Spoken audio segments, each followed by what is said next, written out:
every week. I think it's the we didn't have any trouble until Aron put the aviators on. As soon as the aviators went on, it was over. It's only when Aron comes on. Yeah.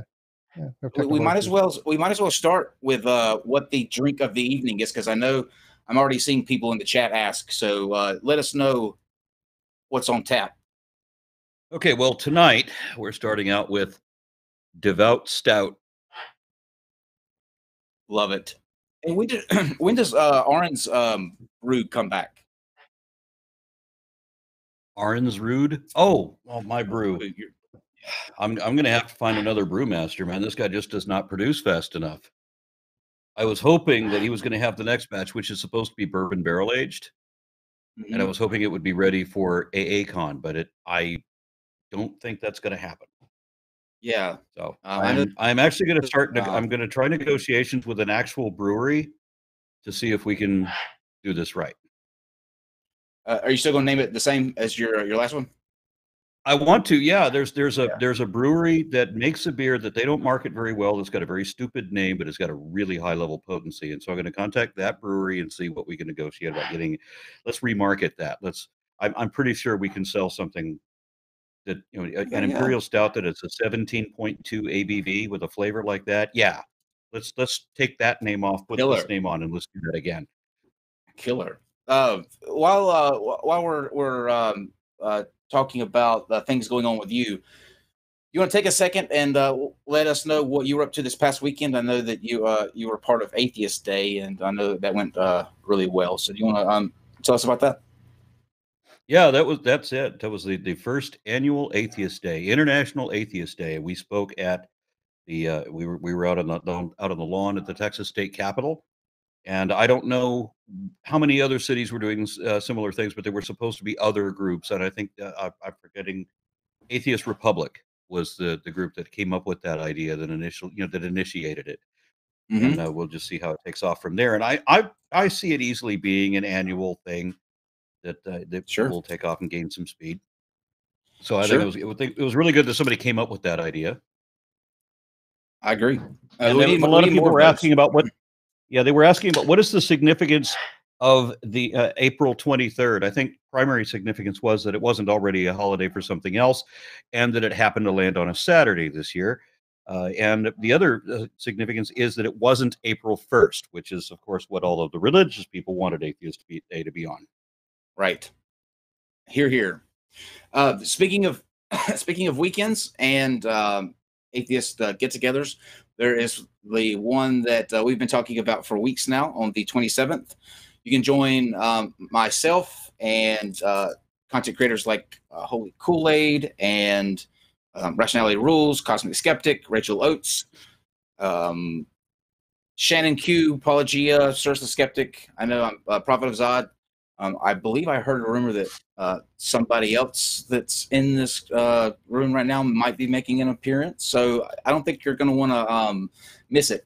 They are sold out right now. Tickets are sold out. The entire event's sold out. But you can go to fatelessforum.org and get on a list that if tickets become available or if somebody has to cancel, you can be the first to know when those tickets come up. So make sure you're on that list and come check us out on the 27th of April. Okay. I'm also going to be carting all of those speakers down to Austin the following that Sunday, so they can be part of the Atheist Experience deal too. So it'll be both in Dallas and in Austin. Excellent. And while in Dallas, I'm going to be treating some of our visitors. Kyle, did I understand that you were going to be in the Faithless Forum? I am. I'm a speaker there. Yes. Outstanding. Yes. How strong is your stomach? Well, listen, I'm all about. It's my town. I want to take a bunch. You have no idea what a lightweight he is, Aron. You don't know what you're in for. I want to take a bunch of the speakers to my favorite. Hold on, hear me out. I want to take a bunch of the speakers to my favorite crab place. This place makes a Vietnamese Cajun fusion ghost pepper sauce that is so potent that I walked out of this restaurant blind twice. Sold. Now I love spicy stuff. I can do spicy stuff all day. This place will bring it. I will take it up on that then. Yeah, that's exciting. I like I said, I was watching Holy Kool-Aid's video here a couple days ago, and he teased a couple of people that might be there, and I saw that you there, and I was like, yes, finally we can rage out in Texas. So, Aron, I just want to clarify this. Your goal is to get Kyle drunk and give him crabs. Well played, Steve. Not judging, man. Not judging. Okay. So tonight we are going to look through a couple of videos and then speak to the two gentlemen that actually made the videos. I'll bring them in about midway through after we talk through some points about the video. But Aron has a challenge that he has laid out for how many years has it been now, Aron? That you've oh gosh, almost as long as I've been an activist. About so 20 years. over 20 years. And to date, no, the phylogeny. Okay, go ahead. Sure. No, please. No, I was going to say the phylogeny challenge may not be quite that old, but I can't remember when I first posted it. It's been at least a decade, to be sure. Nobody's been able to debunk it thus far that you're aware of, right? Nobody's been able to address it. Nobody understands the fucking question. I don't think it's something that's debunkable, really. It's more that they don't understand what it is, and they can't resolve it in their own way. It's not. I've seen a half a dozen videos. Yeah. I've seen a half a dozen videos pretending to address it, but they don't even know what the question is. So they simply dismiss taxonomy altogether, saying, "Well, you're just basing that on assumptions." Like what? Like the assumptions that reality is real, that there are minds independent of us. What assumptions are you talking about? Well, I'm going to assume that you don't have very much faith in Mr. ID then, because apparently he's he done showed you up, Aron. Yeah, he does know the real. You didn't understand the question either. You guys saw that. Oh yeah. He has 6 books, Aron. He does experiments with eggs. Come on, he's a real scientist. So about a month ago, Standing for Truth. Which if anybody out there is unfamiliar with him, I know that you'll recognize him by the icon, which is the SpongeBob icon. I know that you've seen he jumps around from hangout to hangout. He's in quite a few hangouts, and he's very involved. And he is, Steve, would it be fair to say he's a very strong follower of Kent Hovind, like a super. He's a Nephi. He's a Nephi clone, light, huge follower. Kent can do no wrong. He's like the savior. Right. He'd be the equivalent of Jesus to Christians. To this, right? For truth. He has Kent on all the time. So he made a couple videos, 3 from what I saw, with the words debunking the phylogeny challenge in the title, and I thought, I haven't heard anyone that has come close to this achievement. So I thought it would be interesting to see if we can't go through and see if, in fact, they have finally done the impossible. Aron, what are your probabilities here? Well, as I said, so far nobody that I've ever seen has even understood what the fucking question is. They're not very haven't. I've seen maybe a half a dozen people have tried to do debunking videos, and they all want to say that taxonomy is somehow invented, that it's arbitrary, that it's just drawing lines on paper. They have no concept. Scribble scrabble. Exactly. Santoys. So, yeah. Aron, before we jump into the video, why don't you take a second and lay out what the phylogeny challenge is, so that everybody's kind of on the same page. So even Kent Hovind has painted himself into a corner on this one, and is of course too stupid to realize what he's done. He admits that you have that you start with a created kind, right, in his determination, and then that kind begets other descendant subgroups. So he'll accept that you can have a number of different descendant groups, and he accepts speciation happens, which is macroevolution, but of course he's too stupid to realize that. Or I keep saying he's too stupid. He's deliberately dishonest, so he's lying about that. But he accepts that speciation happens, and you have a number of different subgroups coming from a common ancestor. Well, how far back does it go?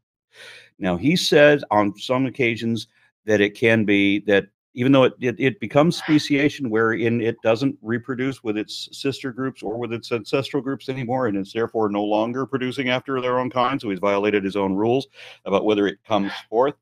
But he's okay to contradict himself however he needs to. There's a point when you come to the created kind not being not being a descendant of a larger parental group. And that's what the phylogeny challenge is getting them to identify what the fuck is a created kind.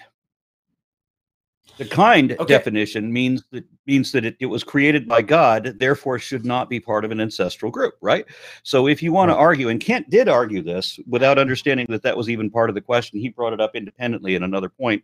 He wanted to argue that butterflies and moths were not related. That would have at least addressed the question had he known that that was part of the question. But he wasn't addressing that question at that point, or he didn't think he was. And the first part is you identify where it is. Where is the point of division, where they're no longer related? And that's the yes or no questions that are asked in the video. In the Phylogeny Challenge video, there's a series of yes or no questions. Just keep answering until you get to no. When you say no on whether these groups are related, you then have to explain how you know that.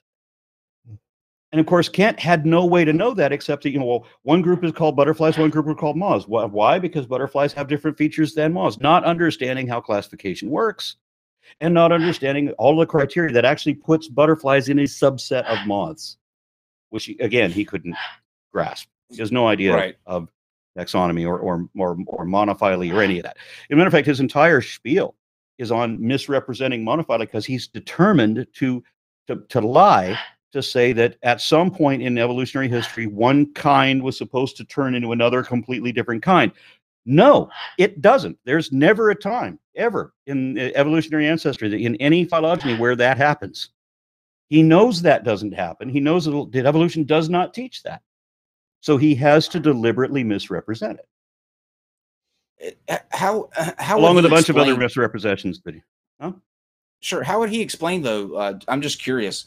Have you heard what his explanation in that example that you gave for the butterflies and the moths would be for, like, does he think that, I guess, Noah took... We're talking about people who don't understand, in general, don't understand nuance.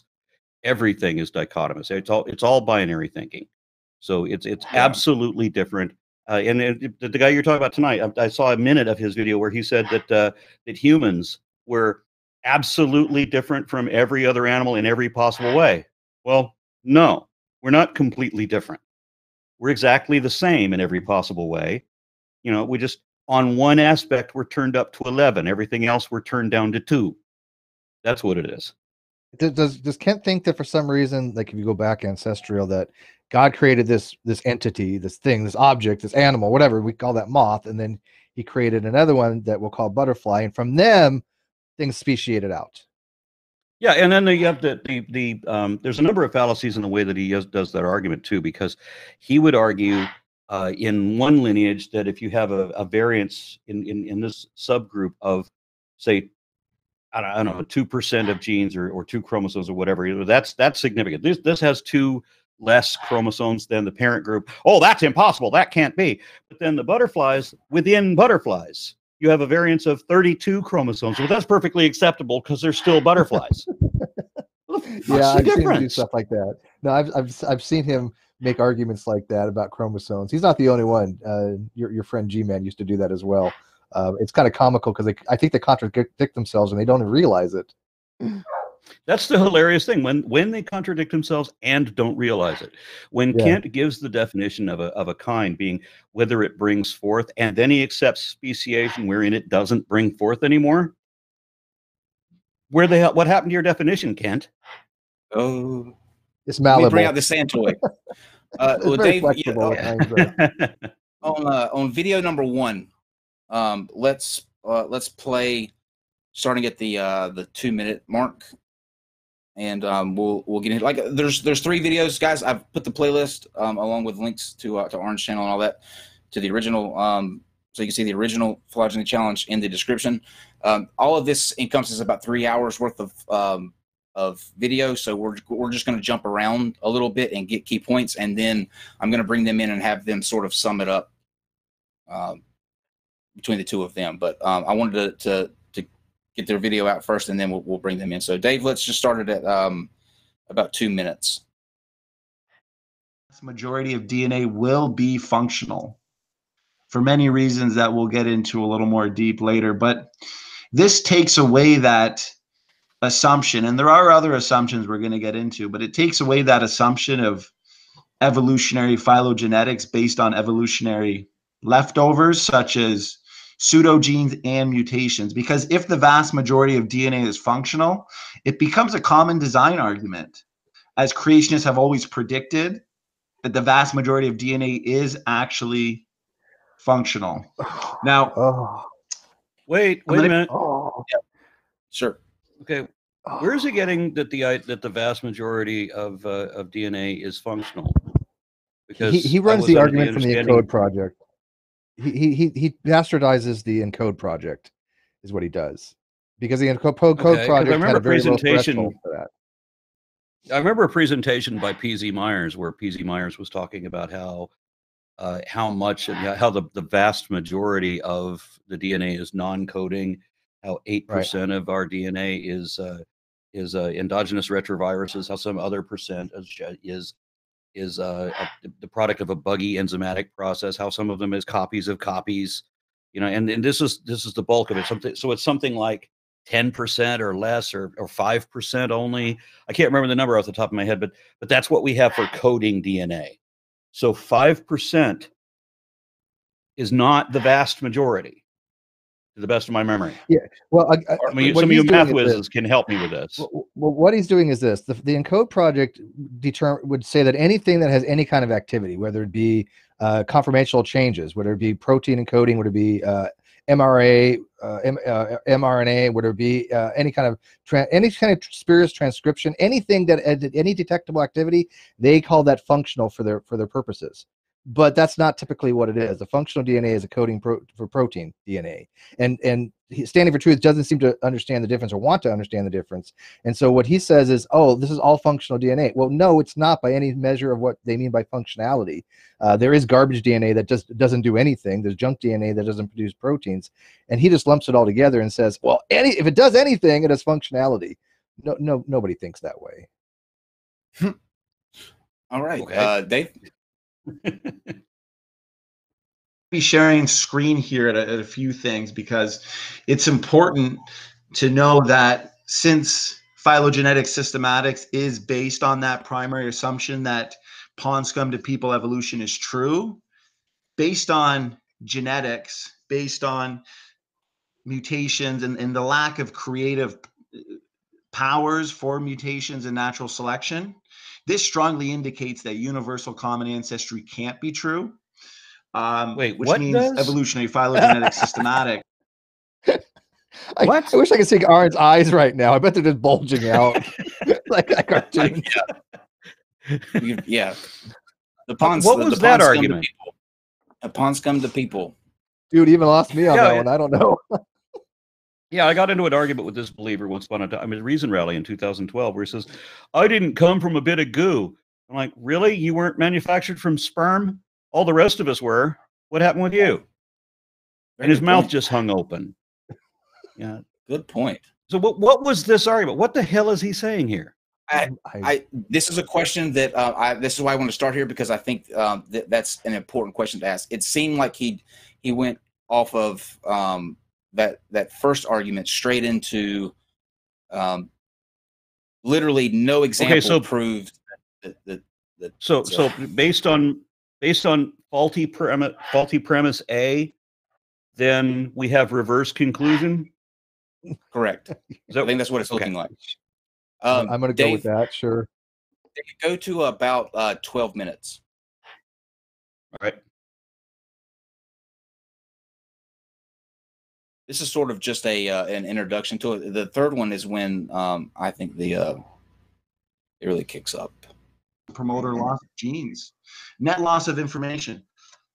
Aron Ra, I'd love to see him present some examples of new novel information being added to the genome, and it comes down to a net gain versus a net loss. So examples such as African resistance to malaria, that's a broken human. Should we interrupt right away?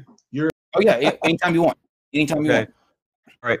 The Phylogeny Challenge video that he's pretending to answer here answers the question he just asked. Ooh. By producing the example of the genetically novel mutation, the new information he's asking for. It's in the video he thinks he's addressing. He didn't watch. He didn't watch. I don't think he probably.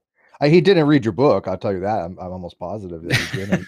That's a good. Steve, yeah, I clicked on like 2 or 3 spaces in it, and I only watched it a few seconds at a time. But I remember one place saying where he quotes me as saying that that evolution is both a theory and a fact, and he says, "Well, you can't get much dumber than that."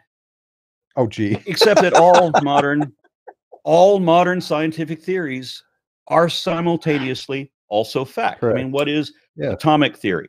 The theory that the atom is the smallest particle that you can break down an element and still have the properties of that element. That is a fact. We've demonstrated that, right? Theory of gravity, that matter attracts matter. That's a demonstrated fact.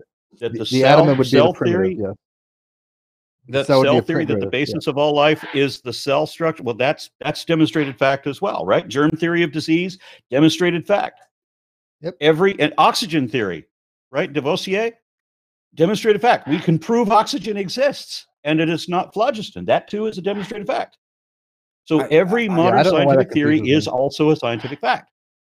I'm going to be charitable here and say that, guys, we will not look at you any differently if you decide not to come in after all. Okay, I'm going to give you that. Are they here? Looking now. You're going to give them an out. I'm gonna send them the link once we get through a couple more points here. But I'm just saying, I'm giving them the out. If they don't want to take the link, we completely understand. Because it's not. Well, I'd much rather explain lessons to them when they're here to hear it. Oh well, yeah, I can go ahead and I can go ahead and Dave, send me those. Is there anything we need to cover in this first one? Because I know it's 3 hours worth of mindless stupidity. Do we need to go through any more of this? I'm fine with having him come in and while you go through it with him. That's fine with me. Okay, he figures it out as you go. Because I mean, I haven't been around as long as Aron, but I've been around a while. I've doctored my share of creationists, and I don't think I really recall any saying that things aren't theories and facts. That's even novel for me to hear. Yeah, I mean, how many creationists have you run across that have ever said that, Aron? That's pretty novel. Well, actually, the sad thing is that that's more common than you think. The Texas State Board of Education objected to that one.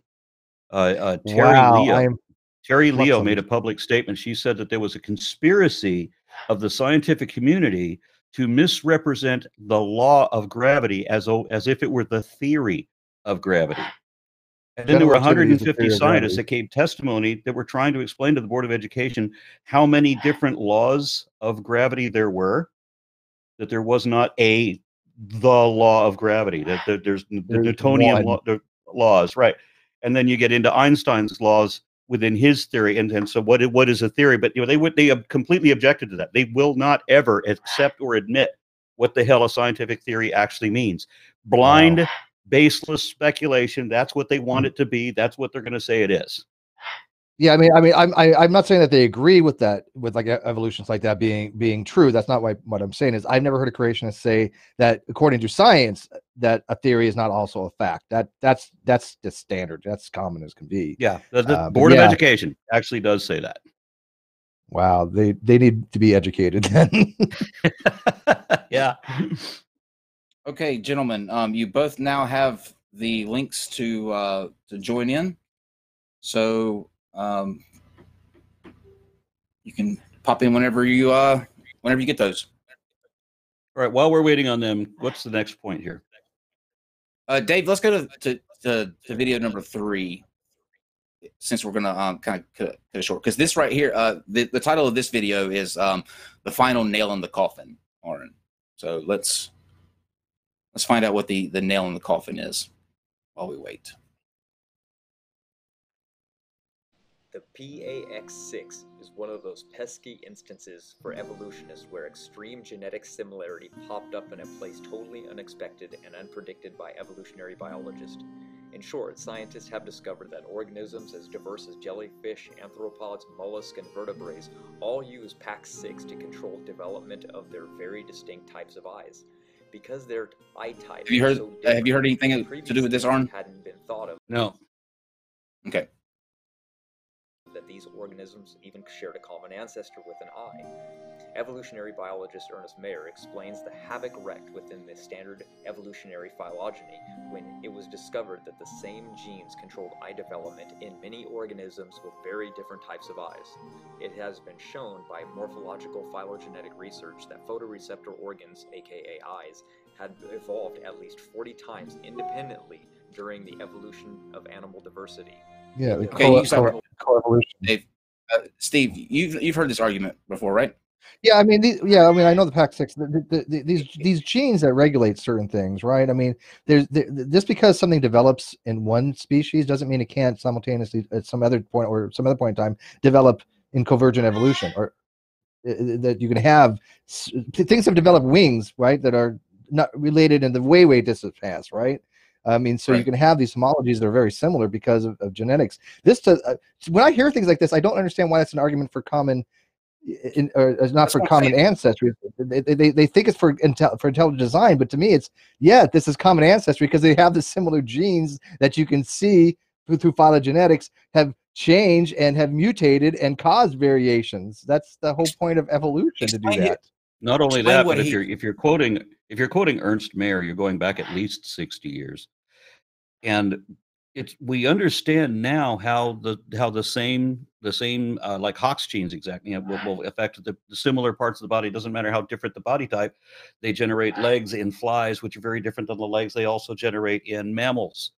Right? It's the same kind of thing going on. It doesn't have to be that they develop the same type of eye. Because and how would it? I mean, how would this PAX6 gene develop the same exact type of eye? Because we know that these have developed independently, and that but even if they hadn't developed independently, they have such a different structure that we know it would have been acquired by accumulated mutations separate from the other lineage. So how would it wouldn't be possible for the PAX6 to generate the same type of eye in every different lineage? You wouldn't be able to do that. The PAX6 is just a protein encoding gene that regulates the eye development, just like the homeobox genes for those control morphology. So when you have a change in the homeobox genes, your morphological situation can change. You're going to have things out of place, right? Because this is why Aron has mentioned flies. Flies could actually have their antennas are modified legs, and so if you change the homeobox genes, you can actually go back in time basically and have them produce legs out of their heads again. This shows that there's a genetic relationship here when these master control genes. PAX6 is a master control gene. So I don't see. I mean, I think he's getting the science correct, I guess, but I don't think his conclusions follow. This is as when evidence of ancestry. When he talks about something that wasn't predicted. Well, if you're going back to Ernst Mayr, there wouldn't have been a lot that they could have predicted in genetics, because Mayr was a couple generations back. So I mean, we have to forgive them for not having a whole like a 21st century understanding of this. Maybe even Mayr said things don't lose their historic taxonomy.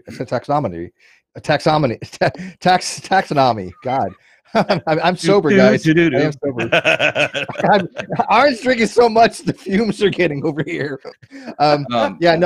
So Mayer's even said, once something has a taxonomic disposition, once something is in a class, it doesn't lose its historical taxonomic classification. And yet they I don't know why creationists have a hard time not understanding. We're still eukaryotes. We're still mammals. We haven't lost any of that. Well, I had one that argued with me that he was never a eukaryote. We didn't come from eukaryotes because we were never eukaryotes. And so then I had to explain to him what a eukaryote was. And what was funny about that was that this guy had identified as a government scientist. That's how he identified himself, as a government scientist. What does he think we are, prokaryotes? He complained in the same debate that I use too many big words. Yeah, for a government scientist. Big words. Let me just put this. Let me say this real quick. RawMatt and Standing for Truth. Again, I've sent you the links, so you have those. Anytime you can come in, so we can kind of ask these questions to you directly. I know we had spoken earlier, so if you got that, come on in. All right, Dave, give me the next one while we're waiting. Yeah, Dave, go to 12 minutes in, I believe. I's definition. I dare any one of you to challenge me and present your definition of what exactly a species is. You better think long and hard, because I will debunk anybody on the definition with another definition. What is a species? How do you determine what a species is? Which of the 27 different species concepts are you going to use, and why? None work. None. But let me guess, maybe the most popular? Well, that's argument of authority, and if we're going to use that argument, then atheists are toast as well, because your pathetic 5% of the world's population trying to say that the burden of proof is on the 95% is just stupid. The masses don't need to convince the minority of anything. That was a also, slap how right can there. You call evolution or speciation, or even term it as a species without any clear definition of what a species is? Now you can't blather on. Okay, so stop. I would like to remember that the Phylogeny Challenge concerned much the same kind of thing. You know, what is the definition of a kind, right? So we have numerous definitions of species, because for most of the time, what we're talking about is vertebrate, sexually reproducing animals, and that's one definition. Obviously, bacteria and other microbes don't have sexual reproduction, the same type of reproduction that we do. Plants have a very different type of reproduction than we do, even when it's sexual. So the definitions have to vary for the different types of biomes. So, you know, plants are going to have their own definition of species, and bacteria is going to have a different definition of species applicable to them, as are sexually reproductive animals. And then we have to take into effect that we have vertebrates that can switch back and forth from asexual to sexual reproduction as needed. So the definition of species has to be variable with these considerations made. But what is he's going to debunk anybody with another definition? Can he provide his definition?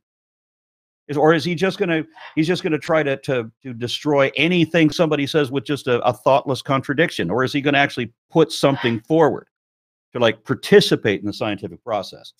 Because he complains about things that were never predicted by evolution. Well, there are things that evolution did predict, and most of them have come true. And there are a bunch of things that creationism predicted, and the exact opposite has happened every single time. You know, when Darwin, for example, predicted that if birds had descended from dinosaurs, and as he surmised, the bird's wing looked like it had 3 dinosaur fingers, but they were fused. So he said that we should find an unfused bird fingers in the fossil record. There should be a bird with unfused wing fingers. We found exactly that within 2 years of him saying so, of his publication. Within 2 years, they found it. He made a number of other predictions. Other people had made predictions based on his study. They kept coming true over and over and over again.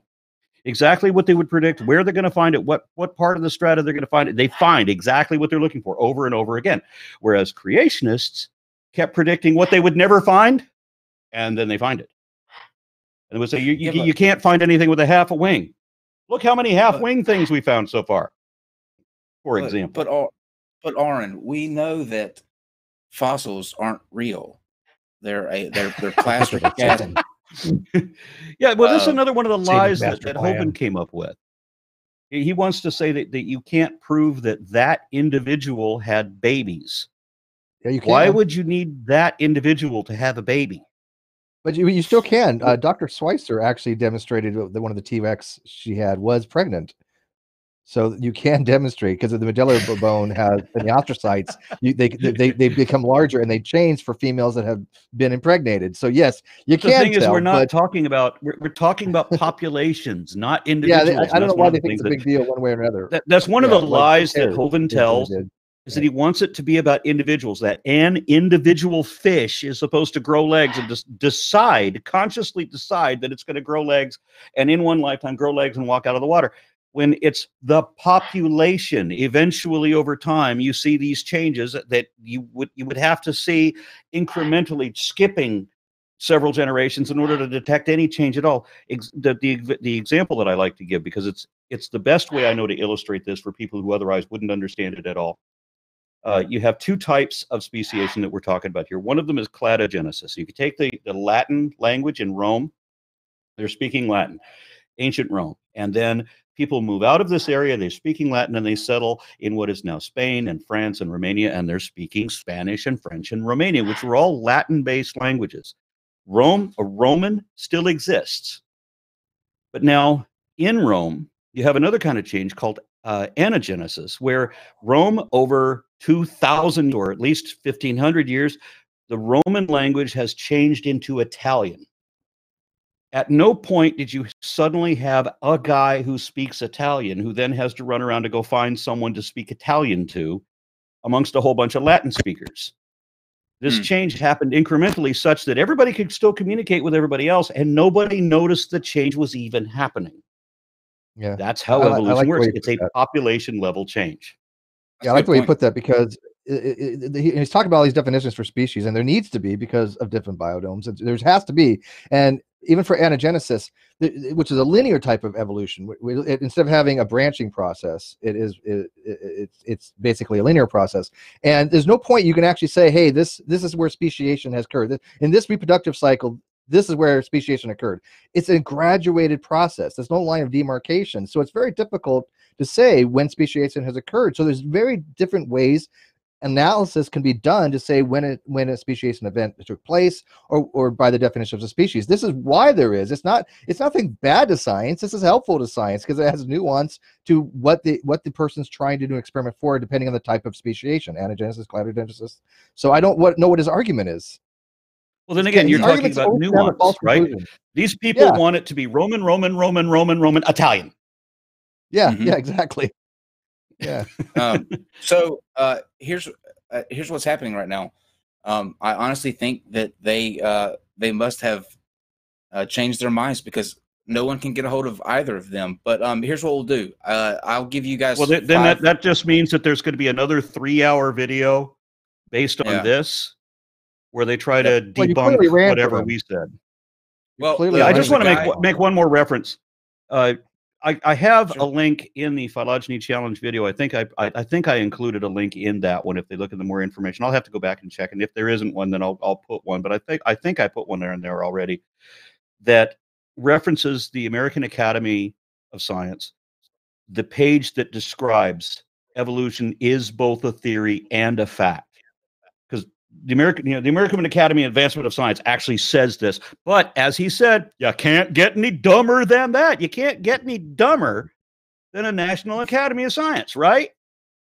I mean, these are people who believe in fairy tales. Why wouldn't you take their word over the people who actually know stuff?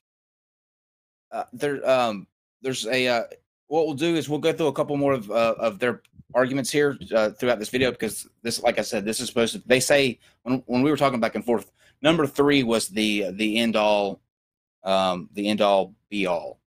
Okay. So and unknown. Once we go through 2 more of these points, I'll let you come in and ask your question that you want to ask, and that way it'll be better without me having to sort of be the middleman. You can just come in and ask it, and that'll be fine. Dave, go to 22 minutes.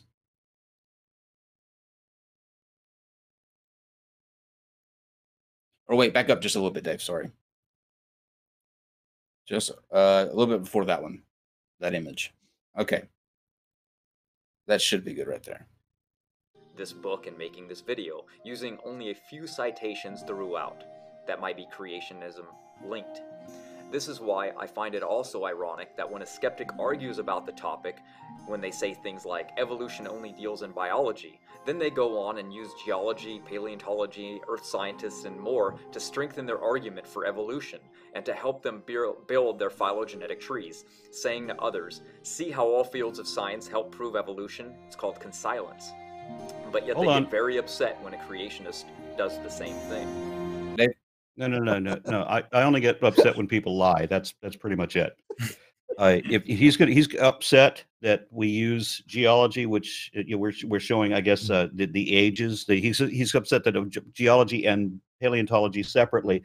So we're showing fossil forms that don't exist anymore, and we're showing them in geologic strata that indicates a prior time, and he thinks that doesn't relate to biology. Okay, so these were not organisms prior organisms. We're talking about the change of how biological organisms change. So that when we find bones of something, those weren't the bones of a living organism. Of course, they're fucking related. Yeah, I mean, there obviously is a consilience between branches of science. I mean, they're. I mean, there's still biology. Yeah, it's paleontology is an aspect of biology because they were organisms. Yeah, I mean, there used to be bones. They used to fossils. I don't know why they think. Again, this is what I don't understand about standing for truth. Every one of his conclusions is just opposite what I think a rational person would come to. Why is it that everybody that uses? Why is it that everybody that uses the word truth in their advertising are liars? Most of the time, yeah. That seems to be the case. I have a philosophy that if ever you hear someone say a sentence and then follow it up with "believe me," don't believe them. Do you know who does that more than anyone? Oh yeah. Let's not remind ourselves. I don't need to think any more about that. Yeah, the marmalade Mussolini. Okay. I call him the hydrogenated Cheeto in chief. Dave, let's play that. And unknown. I need your email address so I can send you a link. So put that in the chat. All right, Dave. Is he a creationist? I think so. I'll never understand that. Darwin evolution is the main theme now. It is rooted into the scientific field where the goal is to find evidence for something that is not there and to find results. Whoa. The goal originally was to find evidence of a flood, and that's how they discovered the geologic column instead. And Linnaeus's goal was to determine created kinds, and instead he discovered a multi-level hierarchy of descendant groups, of daughter groups within ancestral parental sets, multi-leveled, multi-tiered, which is completely inconsistent with creationism.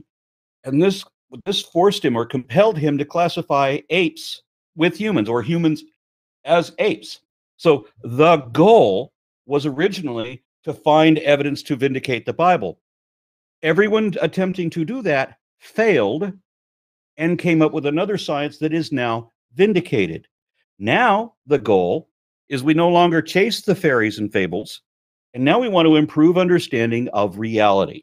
So we make predictions, and this is where I wish that the guys were here so we could talk about the predictions that creationism has made or will make, or what predictions they would make, and then we'll show how to refute that, and we'll find out ways that that science positions, how we can disprove the positions that we have right now, because there has to be a way to prove it wrong if it is. Because then it's if you don't have a way to prove it wrong, then it's just a belief. And we are not interested in belief. We're interested in understanding. So we have to have a way to prove it wrong. It has to be potentially falsifiable. How do you do that with creationism? Because the thing with the goal with creationism is to defend the fairy tale, no matter, even if it's a lie, and you know it's a lie, you still have to defend it anyway. And some creationist organizations admit that in their public statements of faith, and this includes Answers in Genesis and the Institute for Creation Research. Yeah, it makes no sense. It makes no sense to me, because you'll have these guys that they were literally in the chat earlier talking. As soon as it got time to come in, now nary a word from anyone. And are they going to blame you for blocking them somehow? I mean, do we have verification that they were in the chat? What is the bullshit excuse going to be? Somebody saying that standing for truth is at work, and that may be the case. But RawMatt was the one that said that he was going to pop in when we started talking about video number 3, and he was in the chat earlier, but now he's not responding. But this guy, we do have another guy coming. I don't think I've ever heard of Standing for Truth. RawMatt sounds familiar. Oh, Standing for Truth. I feel like I might even have talked to him once. Standing for Truth is literally the up-and-coming new Nephi. He uses the same types of just BS. Why would you want to be the new Nephi? Haven't you seen the old one? Because learning actual science is difficult, Aron. That's why. And have you ever seen Rev Nephi learn anything about science in all these years? He hasn't gleaned anything. His arguments have not changed in a decade. They literally were talking in the chat earlier. This is what I don't understand. They were talking in the chat earlier. They've spent 3 hours and some change on videos explaining where you're incorrect, and then they get the opportunity to talk to you face to face and try to, lay out a case that could be the final nail in the coffin, and you don't. I've got I was emails from looking both of forward to them. this. This is disappointing to me. Unknown. I got your email now, so you got the link. Dave, did you send him the link? You got that right? I did. Yes, I did send him a link. Okay. So you have a specific question that you want to ask. So come in and do that. And until then, we're going to go. While we're waiting on that one, let's move to the next point. 37 minutes. Excuse me, 35 minutes.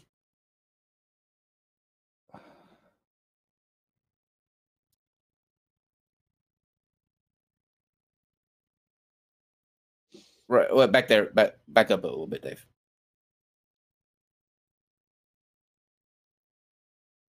A little bit more, a little bit more, a little bit more. Right there. Let's start right there. But disease increase is evident, just like the Bible describes, and we can show with empirical evidence that there is both a fast Wait, what did he say? Clock and a Dave, back up about 45 seconds. I mean, it's got to be difficult because absolutely every single sentence he says is wrong.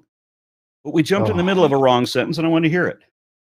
Brian Alters came up with that statistic back in 2007 during a petition called Project Steve in support of evolution. Only scientists named Steve were eligible to sign. I wasn't a scientist. So yeah, that's going to be pretty accurate and not biased, huh? Here we go. Here we go. How does he not understand that? The purpose of Project Steve was to show that we could get more legitimate scientists with the name Steve than you could get creation scientists, period. And most of the creation scientists that they had, seriously, most of them were MDs or engineers or some other unrelated shit. Yeah. Sorry. Who was Don Exodus too? If you remember back in the day, Don Exodus too researched the actual scientists that had signed that petition for the Institute. And it was, by the way, the whole thing was founded by the Institute of Discovery. This was their pet little project. Yeah. And that's not biased at all. Yeah, not biased at all, right? And he actually contacted a lot of the actual scientists. And I tell you, and he narrowed it down to like a handful of actual scientists. The rest, as you said, really weren't or not related in the specific field. And the ones he contacted, most of them said, "Hey, we didn't even know what we were signing, or we tried to get our names off of it. They wouldn't let us." I mean, literally, like now, if you look at what it was on there with this nonsense. If you look at what it was that they signed, I mean, it was a statement that I am skeptical about this science. And what scientist would not be skeptical about everything, right? Everything you're supposed to study, you're supposed to be skeptical about. Are you being skeptical about everything you're supposed to be? Yes, I'm skeptical, I promise. So are you skeptical about evolution? Yes, I'm skeptical about it. Well, that doesn't mean that I'm going to automatically discredit it. That doesn't mean that I accept the evidence that indicates that it's true.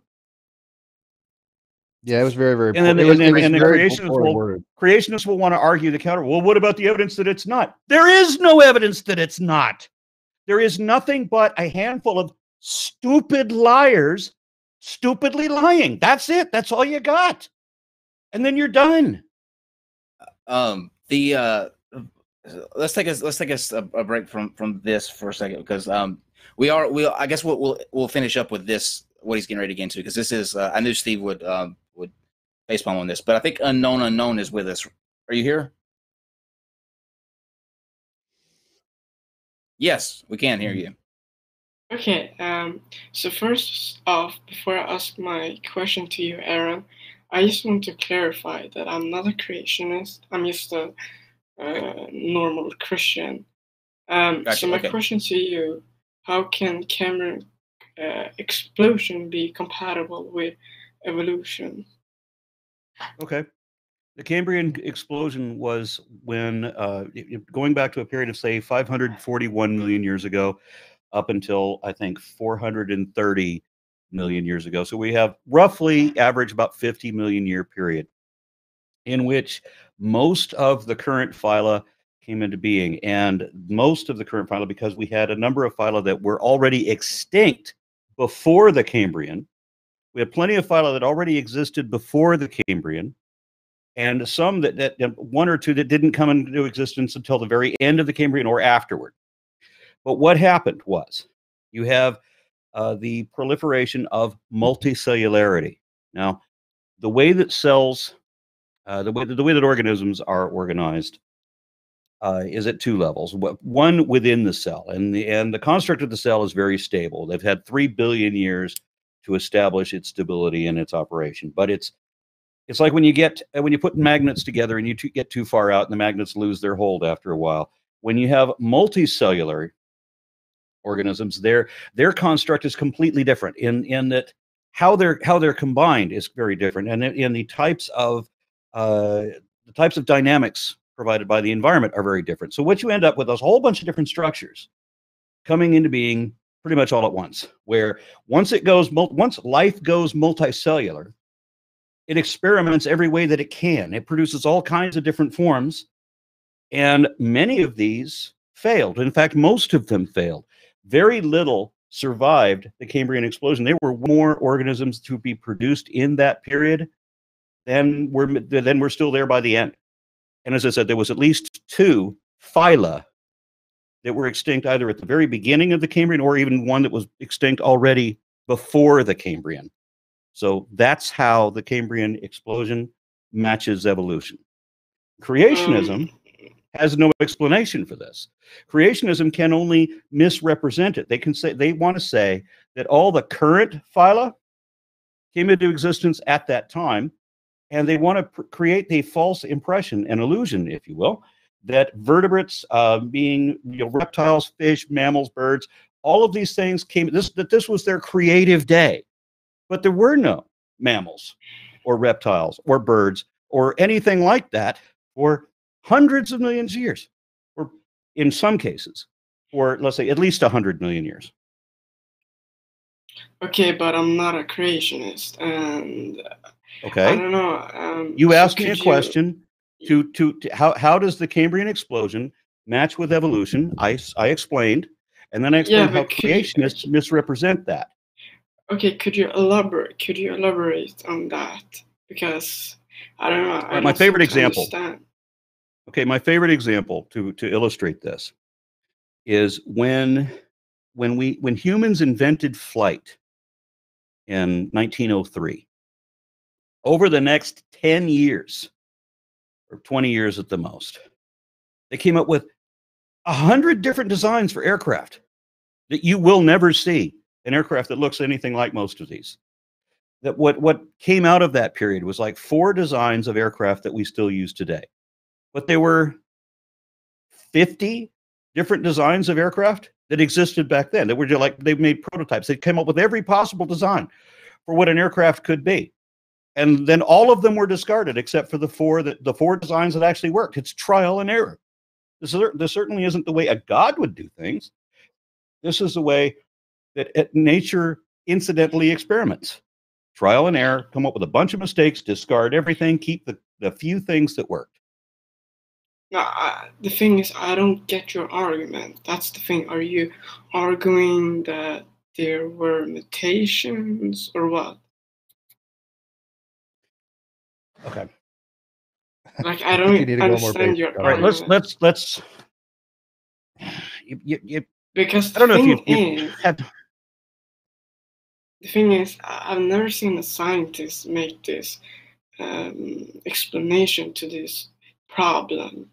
So, I mean, what do you think? Can I ask? What do you think the problem is? There is no problem with the Cambrian explosion. The Cambrian explosion was like 540 million years ago, and it lasted, I don't know, how 50, 60 million years. 50 million years. Okay, 50 million years it lasted. And it so that's a long period of time. There were more phyla produced in that period than lived through it. So the Cambrian period is an example of many different mistakes of designs that were tried and did not work. Tried and failed. Yeah. So I mean, the normal Christian version of that would be to say, why would God experiment to produce a whole bunch of mistakes that couldn't even make it through that period? What? So if you're going to accept the way evolution actually works through genetic drift and natural selection and other things, then you would accept that maybe God develops the system that produces the life forms. For example, what we're talking about now is the emergence, or the properties of emergent complexity. If you design a computer system, you create your own virtual universe in a computer, and you have your virtual organism. It goes according to very few rules. You have a replicative organism that will be rewarded in some way or inhibited in some other way. So you have like the means of natural selection, and then you provide things like competition, for example. Create an environment where these little organisms, they change every generation slightly, and then these slight variations can produce a positive effect or a negative effect, so that some lineages will dwindle, some will overpower some, and importantly, this is all about biodiversity now. So some will get better at doing one job and some will excel at doing a completely different job, so that they're not even competing with each other anymore. And maybe they become predator and prey, or some other kind of dynamic happens. But we've developed these in a computer simulation and just set it on autopilot. The computer will generate organisms to a higher level of complexity than human designers can come up with.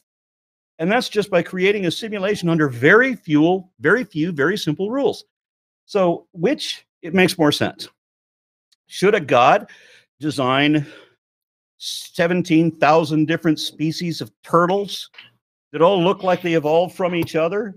Or should he design a system that produces billions of species entirely on its own? So your god could have designed the system that makes the life form all by itself. Just like the Bible says, when it says the earth, let the earth bring forth all these things.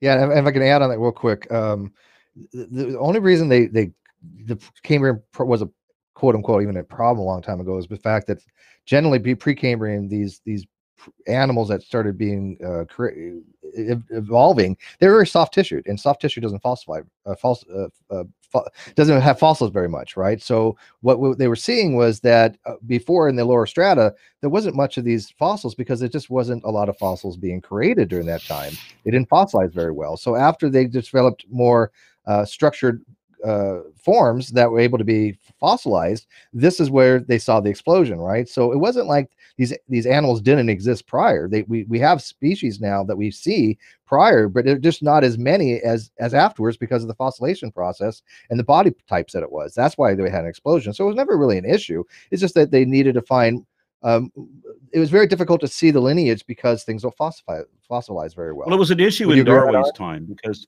it was an issue in Darwin's time because the technology wasn't there to pick up most soft-bodied forms.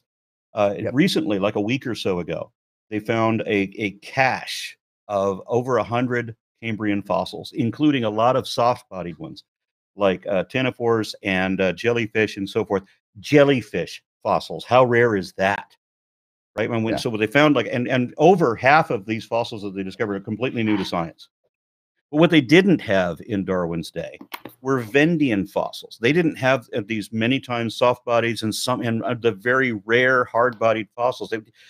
You don't have any idea how many organisms have to exist for you to be lucky enough to find a fossil of one of them. There's genera that we know about from a single jawbone. Now we know if we have this jawbone, there had to be an animal attached to the jawbone. And if there's an animal attached to the jawbone, there had to be more than one individual of that species.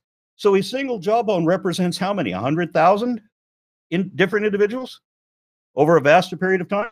People were I'm making an assumption that there was an animal attached to that jawbone, that the jawbone didn't grow out of the ground by itself. So could I ask you a question? Please. So do you have any scientific articles about this? About what? Regarding Cambrian explosion. What do you want? I can give you an article for whatever you're asking for. Do you have any scientific articles that explain this problem? What problem? This Cambrian explosion. There isn't a problem. You're saying there's a problem, but what is the problem that you think is a problem? Right. The problem is that all kind of body plans suddenly appear. But they don't. As I just spent 15 minutes explaining to he you, explained it. I they explained don't. It. They don't. Yeah, the origin. One of the things that creationists would like to say is they want to say that all these body plans appeared all at once. They actually they never find any type of body plans in Precambrian. Yes, they did. I disagree with that too. Yeah, yes, they did. I mean, they have and they don't just appear out of nowhere. Yeah, what do you mean where? Could you give me an article? Could you give me any article regarding that? I could give you any article. Yeah. What do you want? Okay. You want to look up Spriggina flidersi, for example? You want to look up the origin of mollusks in Precambrian fossils? Sure, give me an article regarding that. Okay. Where are you? Do I need to look it up now, or should I? Where are you getting? Do we email this? How do we do this? Later. I don't think he's going to read it right on the fly, and I don't think he's going to read it ever. But you can certainly get it to him. I can look that up, Aron. You don't have to worry about that. I can do that. But where's this problem coming from for you? Give him just because one of the creationist arguments is that they don't have whatever we have in the Cambrian didn't have ancestors in the Precambrian, but Wiwaxia is an ancestor for mollusks, and Spriggina is likely to be. It has to be classified as 2 or 3 different things, but I suspect that it is likely to be an arthropod, and therefore is ancestral to Chelocerits, meaning specifically trilobites. So Spriggina flidersi and Wiwaxia are the 2 that he's going to want articles for. They're Precambrian. They're 2 Precambrian fossils he said didn't exist.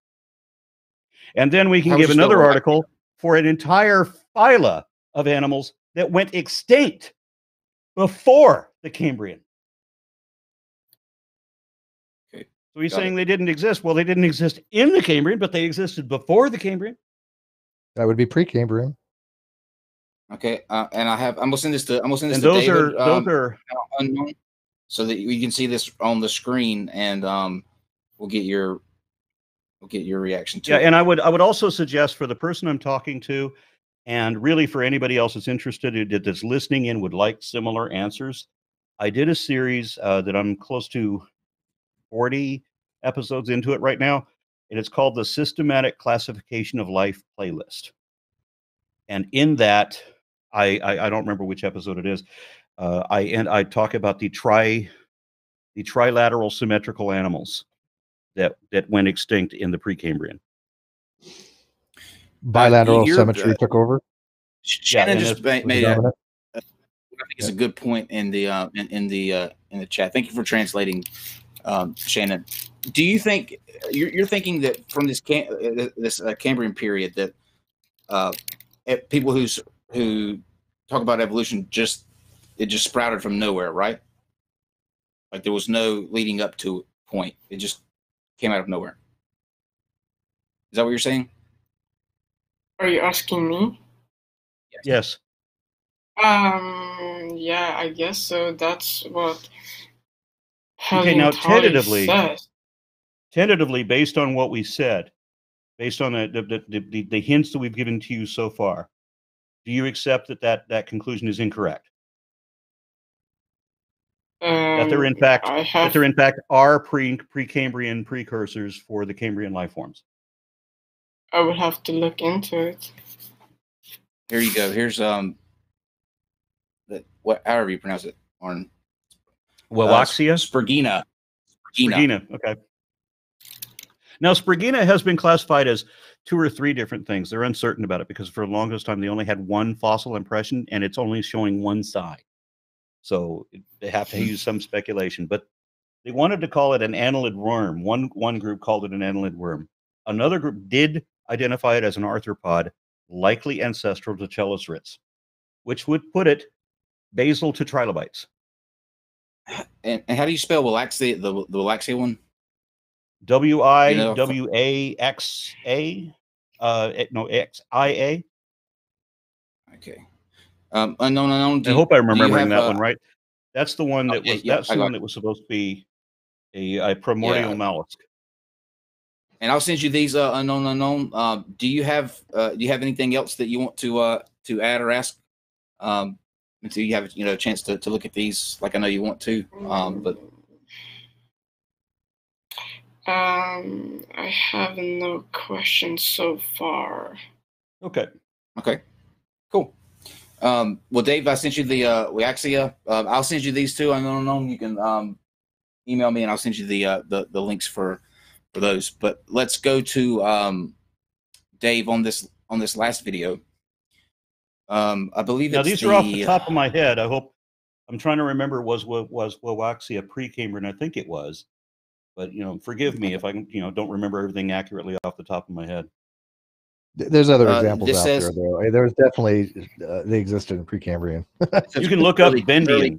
Anybody that's curious can look up Vendian, Vendian, Vendian fossils. They don't call it Vendian anymore, but but that will still bring up. If you look on images, it'll show you a handful of them, including the trilateral symmetry. These things and it's funny. You check out of a dragon. These Waxias. But even the funniest thing is you can even go we got stuff going back 540 million years ago. Okay, I mean that in itself is impressive, right? I mean that just obviously craps on the entire younger creationist narrative. Now I know you're not. You said you're not a creationist, so I don't know what your standing is on. But if you accept the fact that things go back 540 million years. Is it really a leap to think it goes back a little bit further than that? I mean, is that really? Yeah, that's a good question. What's your all the way back to 600 million years? Yeah. Could you ask me that question again? Sure. Let me ask it this way: how do people we got here? Do you believe in evolution? You said you didn't believe in creationism. What do you believe exactly in terms of how we got here? How we got here? That's a good question. Well, I'm a Christian, so I mean, I would say that God created us, but again, I'm not. When? I don't know. I mean, I don't. Let me help you with that. Let me help you with that. I suggest. Wait. Could I clarify? So, I don't care about the age of the world, the age of the earth, whatever. It's not really important to me. Especially when Genesis 1 doesn't clarify or anything, and many scholars says that Genesis 1 is a poetry. So I mean, to me, I don't care, and I don't take the Bible literally. And the other thing, the Bible is not a science book, and it never claimed to be that. It's a book that that talks about philosophical questions. So that's my I don't disagree with that. Just to help you out and anybody else that wait. So regarding the origin of life, I would say that to me, or I mean I don't know, but I would say that a mind is the best explanation, and I have my reasons for it. And I would actually want to debate Aron Ray regarding abiogenesis. Abiogenesis is my field, you could say. So I would like to debate him on that. I think it's Aron Ra, by the way. Aron Ra. Aron Ra, okay. Yeah. Wouldn't it be a better idea if you come across a subject you don't know anything at all about? Wouldn't it be better to learn about that subject rather than to try to debate somebody who does know about that subject? You would think so, right? Wait, what? If you don't know about abiogenesis, why would you debate someone who does? Why wouldn't you learn about it instead? I only debate things that I have even a basic interest in. I'm sorry, what? You may have heard him wrong. What did you say? I said I know that's my field when it comes to abiogenesis. That's my field. That's your field. Now, what's your field? What is his field? I don't. So what actually is your field? State it clearly. Wait. That's my specialty when it comes to apologetic. Okay, I'm not a scientist. Okay. Your specialty when it comes to apologetics. Oh, you know what apologetics are? You know what apologetics? You know what the word apologetics means? Let me help you with this. The word apologetics means making up bullshit excuses to rationalize your fairy tale. That's what apologetics means. No. Yes, I'm just kind of curious. Yes, it really does mean that. It means you are defending the faith against all reason. You will never admit that you're wrong, and you will find any excuse to systematically dismiss or otherwise eliminate or justify any argument against your position to defend what your position is. That's what apologetics is. Never admitting you're wrong and always finding some excuse why you could still be right. It's a bullshit argument. Wrong, then I'm Learn wrong. about, I'm sorry, on abiogenesis, that's science, not apologetics. Right. Yes. You're going to have to learn the science, not the bullshit excuse. Yeah, apologetics is a bullshit excuse. Exactly. Yeah, exactly. Yes, I totally agree with you. Yes. I know. Let me ask you. So could when we you say have a debate on that? no, hang on. When I say your field is apologetics, have you gone to theological studies? Did you go to like Harvard's theological seminary school? Which I mean, they have a legit one, by the way. Harvard has a legit school on this topic. But that's because they're theologians, right? They want to learn about apologetics, not so much to be apologists, right? So did you go to any kind of? Yeah, I don't know what makes you a specialist in apologetics. Here's what we'll do. Here's what we could do. We'll give you one shot just because I'm curious. Hold on. No. You wait. This one time. Okay. Give me your killer argument for why abiogenesis is wrong if that is your specialty. I'm just curious. What's your killer on that? So I would wait. I have to think. Wait. Okay, let me ask you another question if I could. Wait. This is going to dovetail. This is going to dovetail on Steve's question. Wait. I have. Hold on. Please. Wait. You tell me that you're a specialist. Okay. You tell me you're a specialist on abiogenesis on apologetics, which does not even make any sense when you string those words together. But that's your specialty. So you're going to say that you're a specialist. I'm going to argue that you are not a specialist. Now, in order to prove that you're right and I'm wrong, you're going to have a criteria that determines whether someone is a specialist or not. What is your criteria to be a specialist? I don't know. I just meant. Ding! You're not a specialist. Okay, so you're not a specialist. If you have no qualifications to be a specialist, you're not a specialist. Okay, could I address my argument? Now that we know that you're not a specialist, yes, I am interested. I'm dying to know, even though you're not a specialist, and we know this, I'm dying to know what you think your killer argument is against abiogenesis. Okay. Please. Premise 1 is DNA is a code. Premise 2, code is produced by a mind. Premise 3. So it's not a code. DNA is not a code. Well, it is. It literally isn't, because DNA is actually a chemical construct. It's not actually letters. The letters are abbreviations for the chemicals involved. So since it's not a code and it's not produced by a mind, then your premise is faulty. Therefore, so is your conclusion. Yeah, and let me give you an argument for it.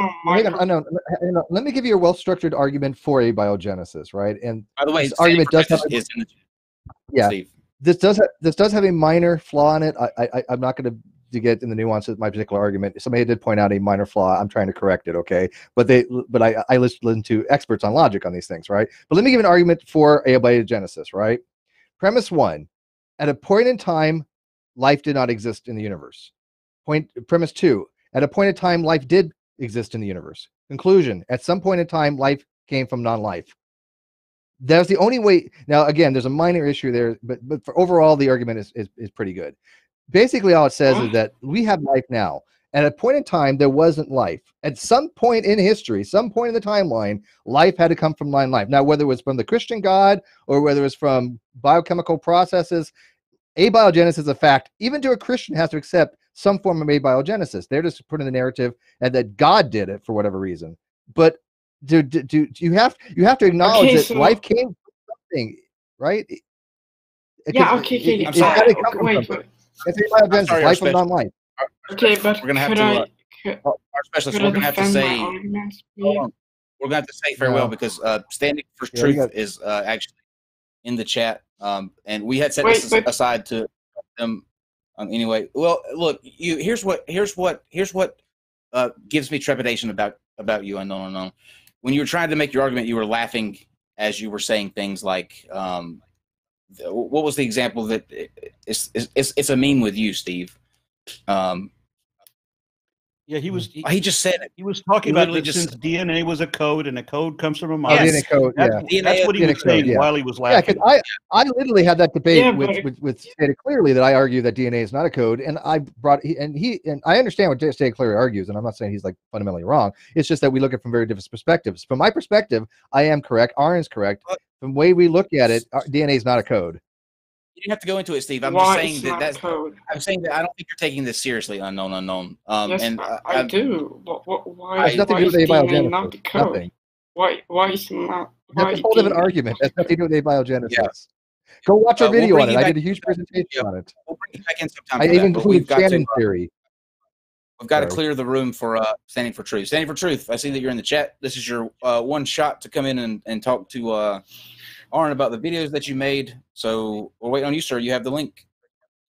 Yeah, I mean, if he wants to go check out why it's not a code, we had a great hangout on this. We had a great video on this. Being Stated for Clearly, talked about this issue, and both of us had good presentations. Decide the way you want, right? But I tell you, go watch it because I think I had a pretty good presentation of why DNA is not a code using actual science, using information theory. And I tell you, Aron, according to communication model, it is. No, it's not. It's. I even explained to you. Dave, can we say goodbye to unknown? He's not going to leave. Leave on his own fruition, I don't think. But thank you, get unknown. His name right. Why would you want to debate him? This was interesting. I suggest that unknown change his name to don't know, don't care. Aron, do you want to? Here's the thing, Aron. Do you want to give any sort of motivating words for Standing for Truth right now, in case he might be getting some wet feet or not so certain he wants to back up? Well, I can tell him this.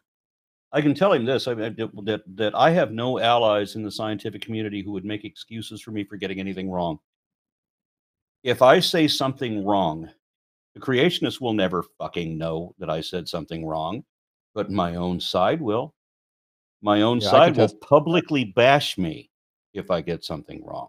The scientific community will come down on me if I get something wrong. And and that's the nice thing about being self-checked, right? I mean, we know a lot of very brilliant, educated people. I mean, we have a community has God knows how many experts. When we get something wrong, we're told about it, I assure you, and we try to correct it, right? But I've never had a belief system. It's not. Here's the fundamental difference. That I recall. There's a fundamental difference in it. If you deviate from the position that's imposed upon you by your religious authorities, then you are guilty of heresy. But heresy is exactly how you become rich and famous in science. Science rewards heresy. It's not just that you have a different idea than other scientists do. You have to show that the status quo, that the standing position of science is wrong.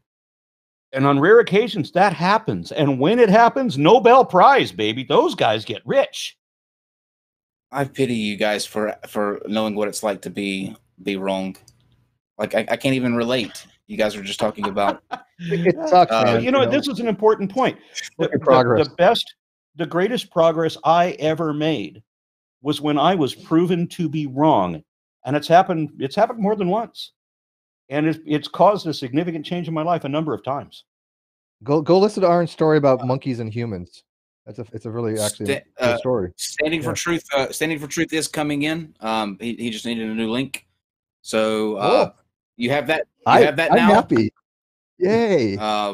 Me too. I'm glad that he decided to come in, and then RawMatt will be joining us too. Okay, I got the Standing for Truth. You have the new link, and I will send RawMatt a new link, even though he shouldn't need one. That one that he has should be fine. So come on in. Yeah, and it's even funny is I get things in real time. Aaron, when I'm like having a show and we're talking about flat Earth or physics or whatever, I literally have in real time people messaging me, saying, "Hey, that's not quite correct, Steve," or let's see if we can rephrase that better. In real time that they monitor these things, and yes, they will pounce on things, and I love that. I really do. Don't ever stop doing that because it's a huge help. This is why we have better arguments. This is why Aron has gotten better in science. This is why I get better in science, because we don't make those mistakes over again. Because somebody tells us, "Hey, here's where you messed up. Go look at this. Go read this paper." Oh, okay. Now I understand that topic a little bit better. Yeah. Now look at the way apologetics goes, where you have to make up an excuse to always find some way that you're still right, even when you're wrong. And science does the dead opposite. Yeah. No, I think you made a brilliant point, and it needs to be even said again that these organizations like Answers to Genesis and ICR literally, and this is not, I'm not trying to be hyperbolic. You can go read this. They actually have a article of faith clause that when you join the organizations or you're one of their scientists, that any evidence that goes against young Earth creationism must be discounted by fiat. It is clearly automatically wrong, and you have to defend it at all costs. You cannot accept any narrative that goes against their narrative. For young Earth creationism, you sign away being a scientist. I have a standing thing. If you are a AIG scientist, in my opinion, you're not a scientist. You gave up that right to call yourself a scientist. I explained that very, very detailed explanation of that in my first Unholy Trinity, the one in the United States, the Unholy Trinity presentation that I gave there.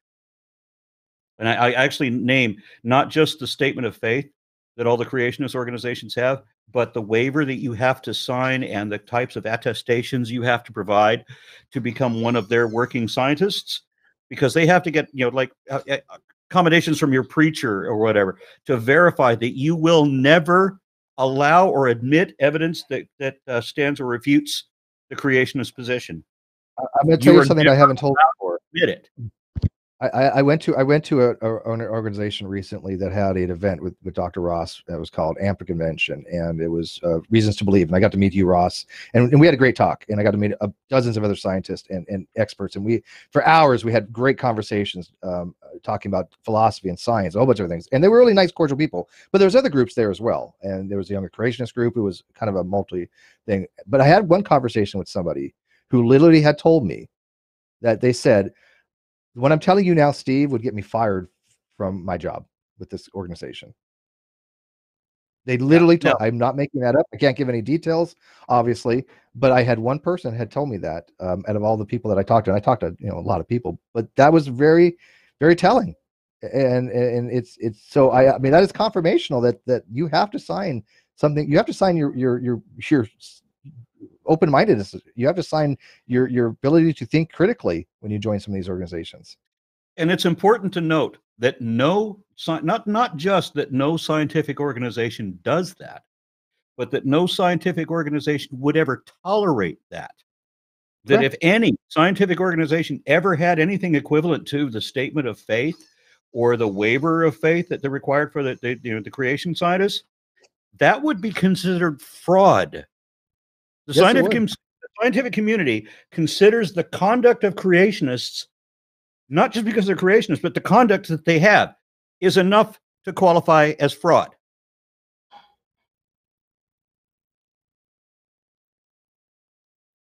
Yep. So what was Standing for Truth? Did he make it in? Because I don't see him. I don't see him logged in. They're getting in right now as we speak. Okay. We need about 2 more minutes. We have anything else? Yep, they're almost here. Almost here. Yeah, I want to know what he's had to say about that. Actually, that waiver, that Standing for Truth. I wonder if he has. What's that? I know RawMatt is Standing for Truth said that he couldn't get in with that link, but I told him to add Bullionator on Skype, and he would bring him in that way. So okay. Standing for Truth, we are bending for you, sir. So you have no excuses to come in. So there's every avenue for you to get here and have this talk. I really do want to know what Standing for Truth has to say about that article of faith. I mean, it just it's mind-boggling that somebody can't look at that and go, "Yeah, this is not how science is done." And it's funny that they accuse scientists of that. They say if you ever come up with something that doesn't go right, then you're automatically fired. I mean, that was Ben Stein's whole lie of a movie, wasn't it? Yeah, that was his whole predicate on his movie in that. Yeah, expelled. Yeah. Aron, take full advantage of this, because you said over and over again that you wanted to have a conversation with someone that was a Hovendite, like an extreme follower of Hovind. Then here is your shot. It's him. I don't think they get any more disciple-esque than SpongeBob. Well, I'm waiting, but I only see YouTube so far. I know. What's up, guys? You both have the links. The good thing is, though, over the period of a couple, 5 some odd years or 6 years that I've been doing this, I've seen people lose the Hoveniteness. I've seen people actually say, you know what, I used to, I believe Hovind, and then later on go, you know what, I realized I'm completely wrong. There is progress to be made there. I'll be conservative, and I'll say that once every couple of months, I get an email from somebody specifically identifying Hovind, that they used to believe in Hovind, and that I and my associates had changed their minds, or that it's to some degree my videos helped them out of that. And so I get your video with him debating him. Yeah. I mean, that video, I guarantee it has changed positions. Yep. No question about it. Here's what we're going to do, because I'm not going to just wait around all night. We're going to give you 3 minutes to get in here, either one of you.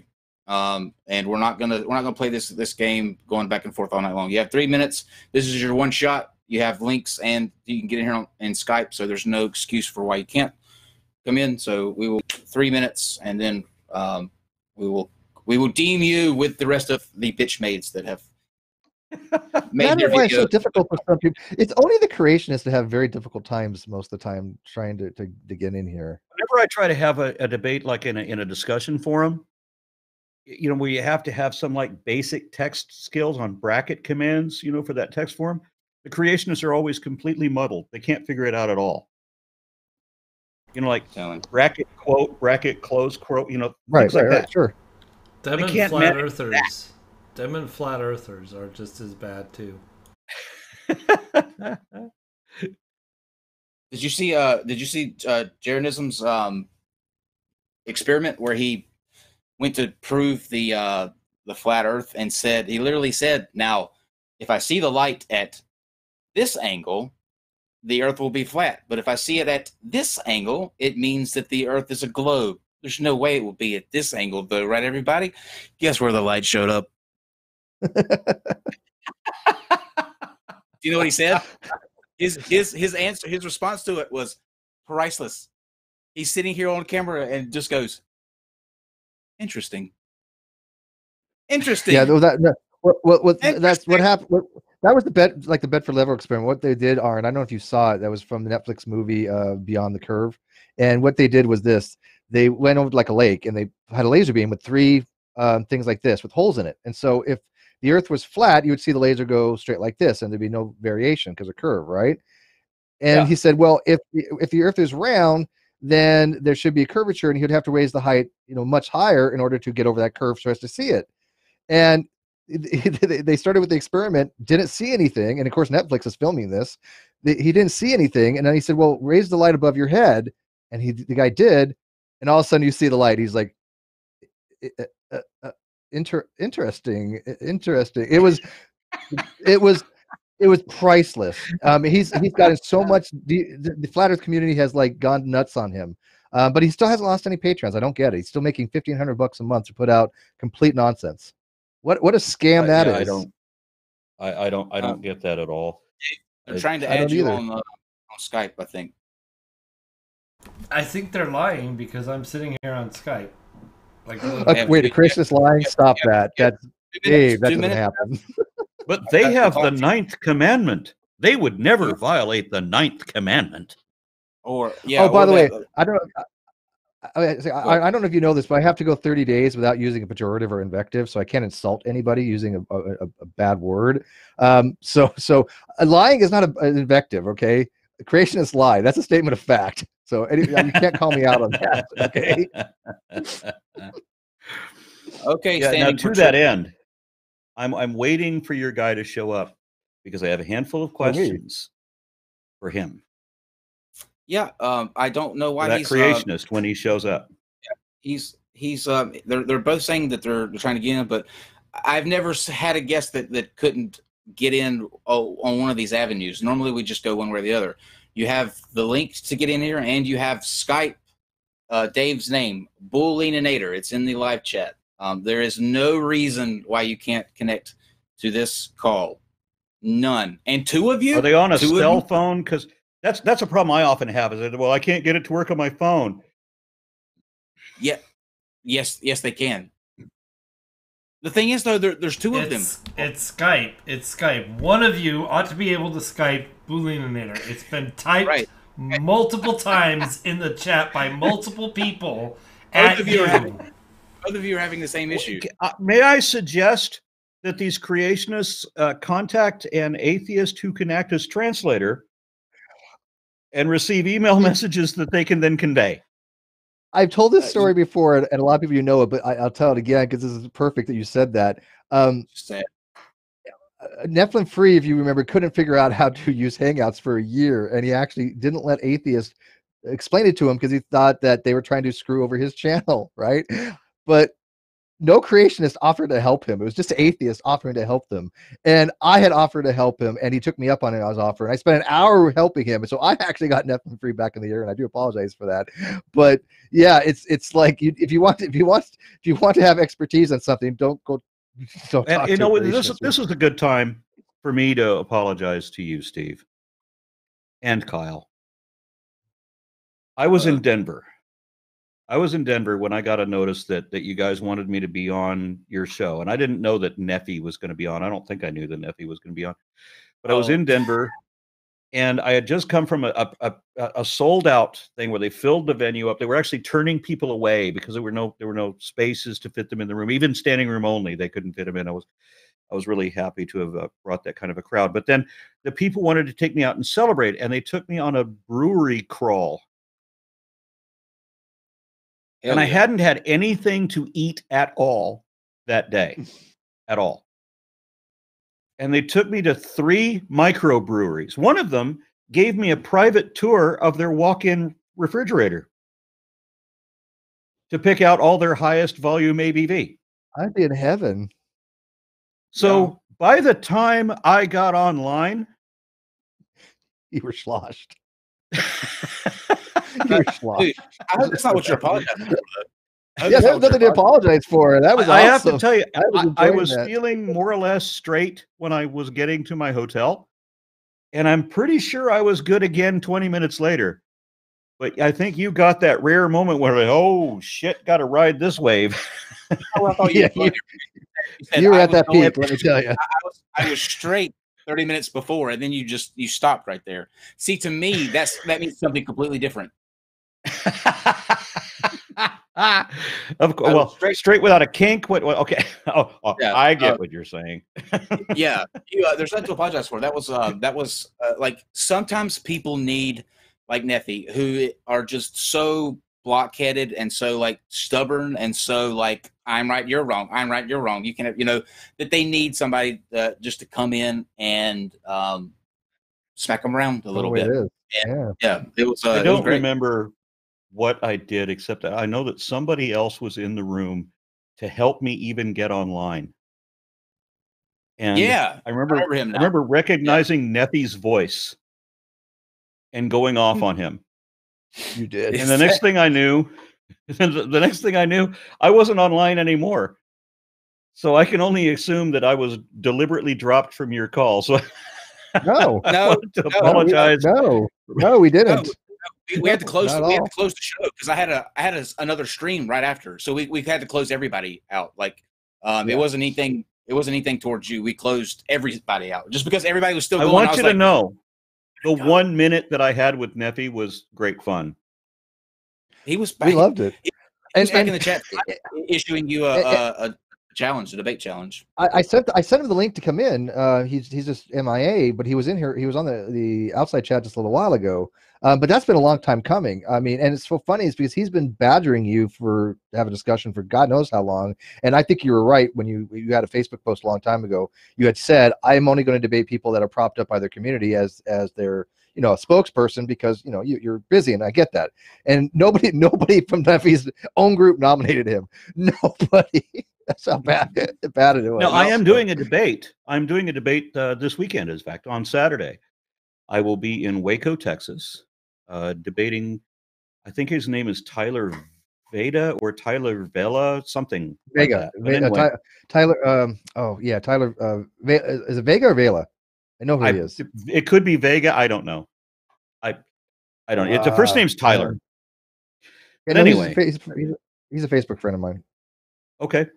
But anyway, we're debating. I let the Christians choose the topic because they always choose a better topic than I would have ever thought of. And this happened over and over again. This guy chose, the debate question is, has Christianity historically conflicted with science? Yes. And I had to clarify, you're going to argue that it hasn't, right? Just to make sure. So I'm very much looking forward to that. That's going to be, it's going to be in a church, so it'll be a little weird. And they're doing some kind of a.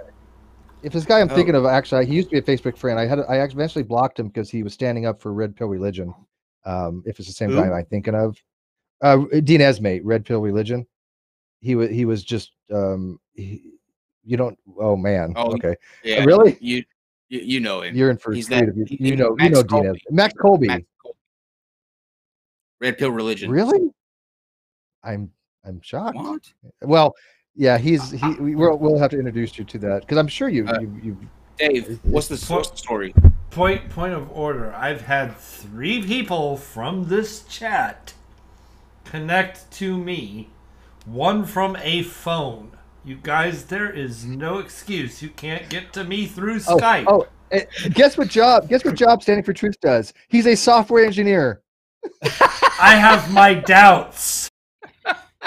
Okay, hey, we're gonna go don't question. That's this guy's specialty. Says the microprocessor engineer. Thank you very much. All right. I think that's his specialty in apologetics. Dave, he says add RawMatt on Skype. Dave, right now, see if you type that in, and if he's online. If he's online and you send him a message, we're gonna wait 20 seconds. If he doesn't click it, we're declaring them bitch made. They had their shot, and their videos are crap. They have their shot. Take it. This is your opportunity. But 2 of you having an issue. This is just some. Maybe if we wait long enough, it'll evolve. Maybe if we wait long enough, it'll evolve. I saw that what was his name? The Matt Raw, I don't know, porn star name, but he made like one of these guys made 3 hours of videos to me, and so far, having seen like I don't know 3-4 minutes of the video, like it's just wrong statement after wrong statement after wrong statement. There's just nothing but stupid in any of that. I would challenge these guys, and hopefully anybody listening, can you make, because I bet you can you make a, let's say 5-minute or less, preferably 3-minute or less video giving a argument that is actually valid, a argument that is factually correct, a argument that we can verify, hey, he's actually right about this and this conclusion is valid. And it supports his position. I don't think it can. And it shouldn't be that you present it to me. It should be that my own people says, hey, this guy made a valid point. You need to address this. That'll never happen. Why can't we get Standing for Truth Skype and Dave add him? I just told Dave to add RawMatt. Oh, is RawMatt a Skype name? I thought there were 2 people. No, that RawMatt's another individual. What's Standing for Truth? I'm adding him right now as we speak. Oh, good. So give me a second. Good. So I don't care if it's Wrong Matt or Stand Up to Lie. I don't know whichever one you do. Neither one of you, both of you together, you should both be able to do a 3 to 5 minute video with your one argument, not a shit ton of wrong statements. One valid argument, the one thing you can justify that actually supports your position, and that I can't show to be just a fallacy. I would love that. And then it won't have to be me that looks at it. You can vet that through other people, and I would bet every other science-minded person, and probably most other Christians, would say, no, that's a stupid argument, and here's why. So don't show that to anybody. Don't even make this video public yet. Just delete that and try again. So that's what I suspect is going to happen. So an argument like this, and I've heard this argument before, that if evolution was true, if you jumped off a cliff, you would instantly grow wings. That's a stupid argument. That's a stupid argument. I've heard that argument before. Well, we've got one of them coming in right now. So yeah, Dave's going to town on a keyboard. That's Dave. Oh. That's Super Dave. Oh, so happy. Okay. Are you with us? RawMatt, are you there? Somebody should adjust Steve's green screen settings a little lower. Yeah, I keep vanishing. Yeah. It's a little disconcerting. I've noticed it myself. RawMatt, are you with us? Oh, for fuck's sake. He's connected. I mean, the call's active right now as we speak. Ask God to help you. Yeah, but God really does want to get your message out, does he? Because it's not helping you on anything. No, I cannot. No, I cannot. What is the? Why are we having such difficulty with Skype? Skype is like, I have a niece Skype that's 4 that Skypes me all the time. Try now, RawMatt. Yeah, it's not that just try now. Oh, can you hear? Oh, yes. Hallelujah. Thank you. Finally. Great Jesus. Okay. So we're not going to, in the interest of not wasting time, because we've been going on for a while. Introduce yourself, RawMatt. Let people know about where they can find your channel, all that, and then Aron, you said you had some questions for him. We'll do it that way. We'll just jump straight into tell everybody who you are, RawMatt, and where they can find you. Okay, great. I don't really have a channel. I don't really care. I just go on Standing for Truth's channel. It's kind of fun. So I don't really care about self-promotion. Doesn't mean anything to me. Cool. I just like answering people's questions, kind of having fun that way. I like going over different things. I was driving. I had my family. I had to pick up from the airport. I didn't even know really about this even yesterday, so I didn't really plan for it. And even if I did, I was still kind of late. So I was just driving, listening to everything. I heard all the different comments and different questions. I heard everything from the encode to ERVs, Pond Scum to people comments, the Pack 6 questions. So I'll try to go over things as fast as I can remember them being gone over. I guess one that stood out was that we were exactly the same as apes. That one was pretty interesting to me, because I look over and I see us not very mutually connected at all. I mean, look at the muscle tissue of primates. Look at their powerful jaw. Look at their immunity. They're immune to they're all identical. They're a thick density of hair that they have to protecting them from all elements. They don't get sunburned. Wait. Hold on a second. I mean, one of the definitions of great apes is that they have reduced hair over lesser apes and monkeys. You're aware of that, right? So I mean, the muscularity, look at the muscularity that would that you're talking about, something as a mammal. But if you want to play by the taxonomic rules, that would be a problem as well. They have exactly the same musculature that we do. Well, their muscular system is very strong. They have twice as much density. Yeah, they do have very strong muscles. As a matter of fact, if a human gets a double copy of his particular myostatin mutation, we have the exact same muscularity in pound for pound. The muscle mass can be duplicated. We have a mutation in general that we don't have that muscle mass, but it is possible for people to have that with a double copy of that mutation. Well, we're talking about one mutation. That's a loss of information. We're talking about it would have to be some kind of a gain. Then we have to get into another argument about what is a gain of information versus a loss of information, which creationists will never answer, because you don't want to have anything that's falsifiable. Now, I have a handful of questions for you.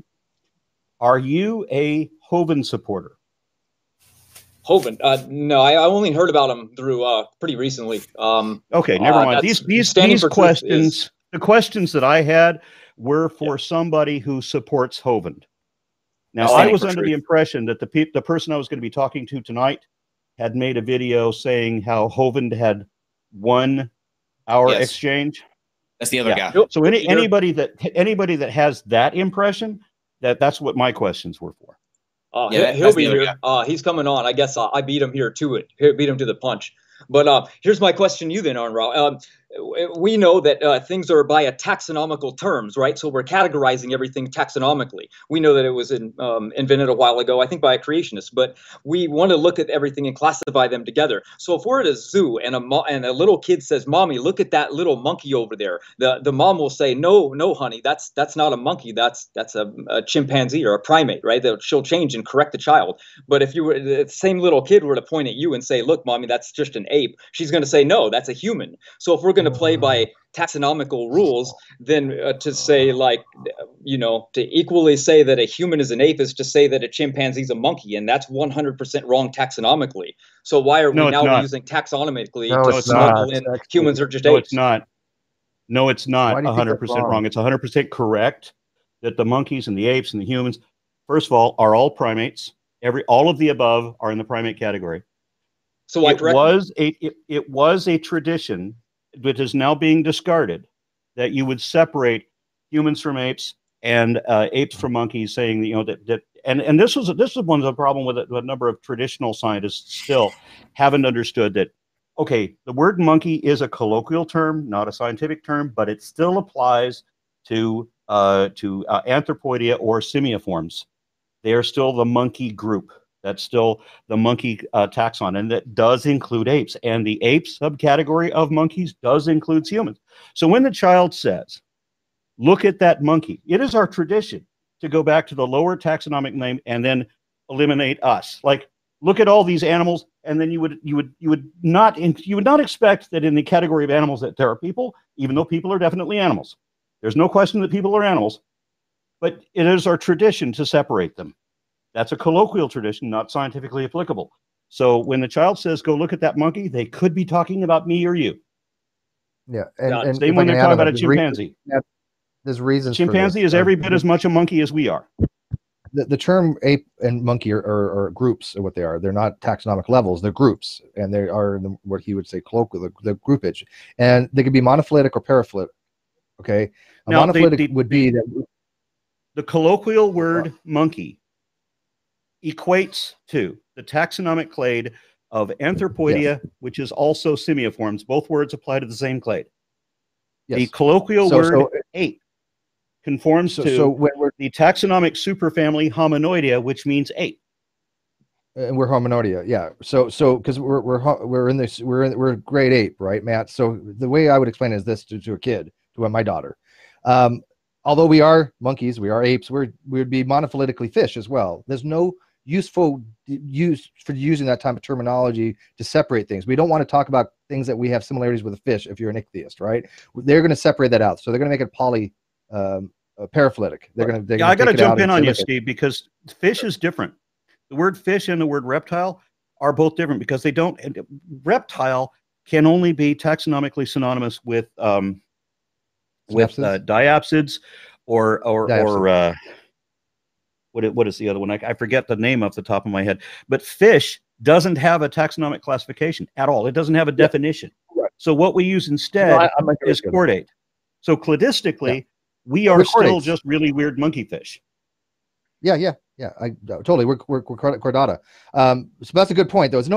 But my point was that there's no reason to refer to us as fish or monkeys or apes in that sense, because we're trying to make a distinction in a zoo, right? We're not in the zoo. We don't have humans in zoos, right? So when you're talking to a child, you want them to have that distinction between what would be considered to be a brute animal, right? Something that's not human, and something like us. So we want the child to understand that, yes, those are monkeys, these are apes, because they're learning, right? They're not at a level to understand the difference between monophyly and paraphyletic and polyphyletic. They're not at that level. So that's why you wouldn't explain them that way, because it's groupage. It's useful to explain to them that we're not monkeys in that way.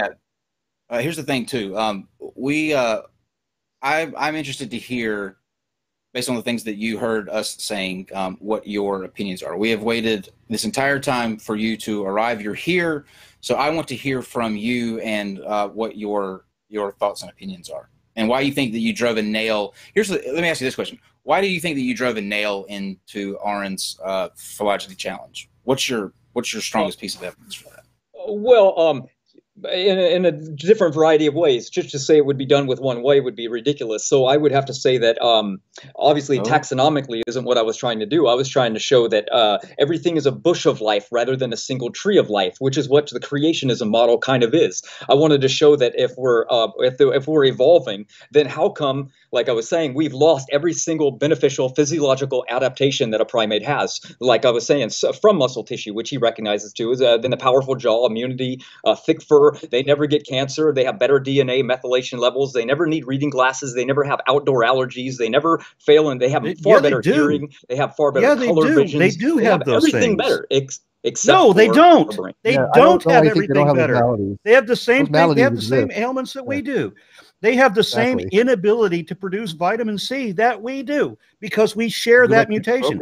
There is a mutation that all of the monkeys have, or at least all of the apes have. I think monkeys have it as well, that we can't produce vitamin C. Yeah, I mean, they have the same ailments that we do. And the breakage in the gulo gene is exactly in the same place. So how do you explain that? None of us can produce vitamin C because of that mutation. Oh, just because it was lost doesn't, I mean, we're losing things all the time. This is genetic breakdown. This is degradation, genomic Can you explain? We're not seeing anything being created. We should be evolving these things. Steve asked you a question. Steve asked you a question you're not addressing. How do you explain the exact same? We have defective monkey genes. Humans have genes that work in monkeys, but that don't work in us. And we have where we share these with other apes. We have to share the same defects. Well, Can you explain why we share the same defects in the same loci? The same type defects in the same loci. And if I'm not mistaken, I'm going back a little bit, but I think the gulo pseudogene is actually missing the entire promoter region as well. But matter of fact, I think it was McLatchy was trying to do an experiment that he said we can reactivate it by getting this in situ read from it to try to reactivate it. But in order to do that, you need a transcription. If you don't have a promoter region, you don't get a transcription. But the question to you was, how is it that we have the exact same mutations as all other primates? Why would God give us all the same mutation to not to have vitamin C? Why would we have the same ERVs as old world monkeys? ERVs. It makes no sense. Well, we can have the same genes because the same genes are in a lot of things. We have 19,000 genes in human beings. We also share most of the genes with mice and more genes with dogs than we do with other primates. So we have more genes in common with other species as well. But when these genes mutate, because that aligns with evolution, they're also that aligns with evolution. That aligns with evolution and does not answer the question that was put to you. Exactly. Well, let's say we have a gene. We have the FOXO gene. It does 4 different functions, and it mutates. If these 4 different, I was asking about the ERVs. Yeah, I was asking Gulo. He was asking ERV. Now you're going to a different gene. It doesn't matter. Okay, ERV. So ERVs actually have some function. They were. The idea was that if evolution was true, they wouldn't have function because they evolved. They are human beings so far long ago. You can get evolution is true, and creationism does not have a model. You can get de novo genes from things from ERVs, but ERVs are not genes that are functional. They're not. That's not how it works. Right, no, they're viruses. But you can get de novo viruses that were supposedly had no function, but we found that they do have function and are actually very important for the placenta. Okay, what is their function for an ERV? Great, what's their function for an ERV? Find me an ERV that has a function. It codes for a protein. Go ahead. Okay, I'll send you the link. Okay. But while I do that, I don't want to get sidetracked. I was also asked, what was it? And by the way, that's not a de novo gene. A de novo gene can be created later on, but that's no longer just an ERV.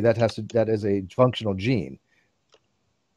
So if you give the definition, this is one of the arguments that I try to explain to people about taxonomy. If you try to explain what a monkey is, just like you explain what a mammal is, if you give all the criteria for a mammal that is shared by all mammals without making special exceptions for certain ones, just like if you give for an animal, you have the definition for an animal, you describe people, right? You're a multicellular organism with an internal digestive tract, right? That's an animal. That's you. You were describing people.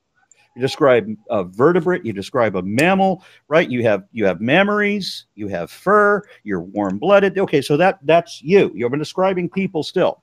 If I describe the criteria for a primate, I'm describing people. If I go to a subset of primate, I describe monkeys, I'm describing people. If I go to specifically, not to New World monkeys, but to Old World monkeys, if I describe New World monkeys, I'm describing something different than people. But if I describe Old World monkeys, then I'm describing people. And if I go to a subset of Old World monkeys, if I describe apes, I'm describing people. And then if I don't go to the lesser apes, if I instead go to the greater apes, I describe people. Yeah, we're Caterini. So the definition of what an ape is, what a great ape is, what an Old World monkey is, all of them describe people.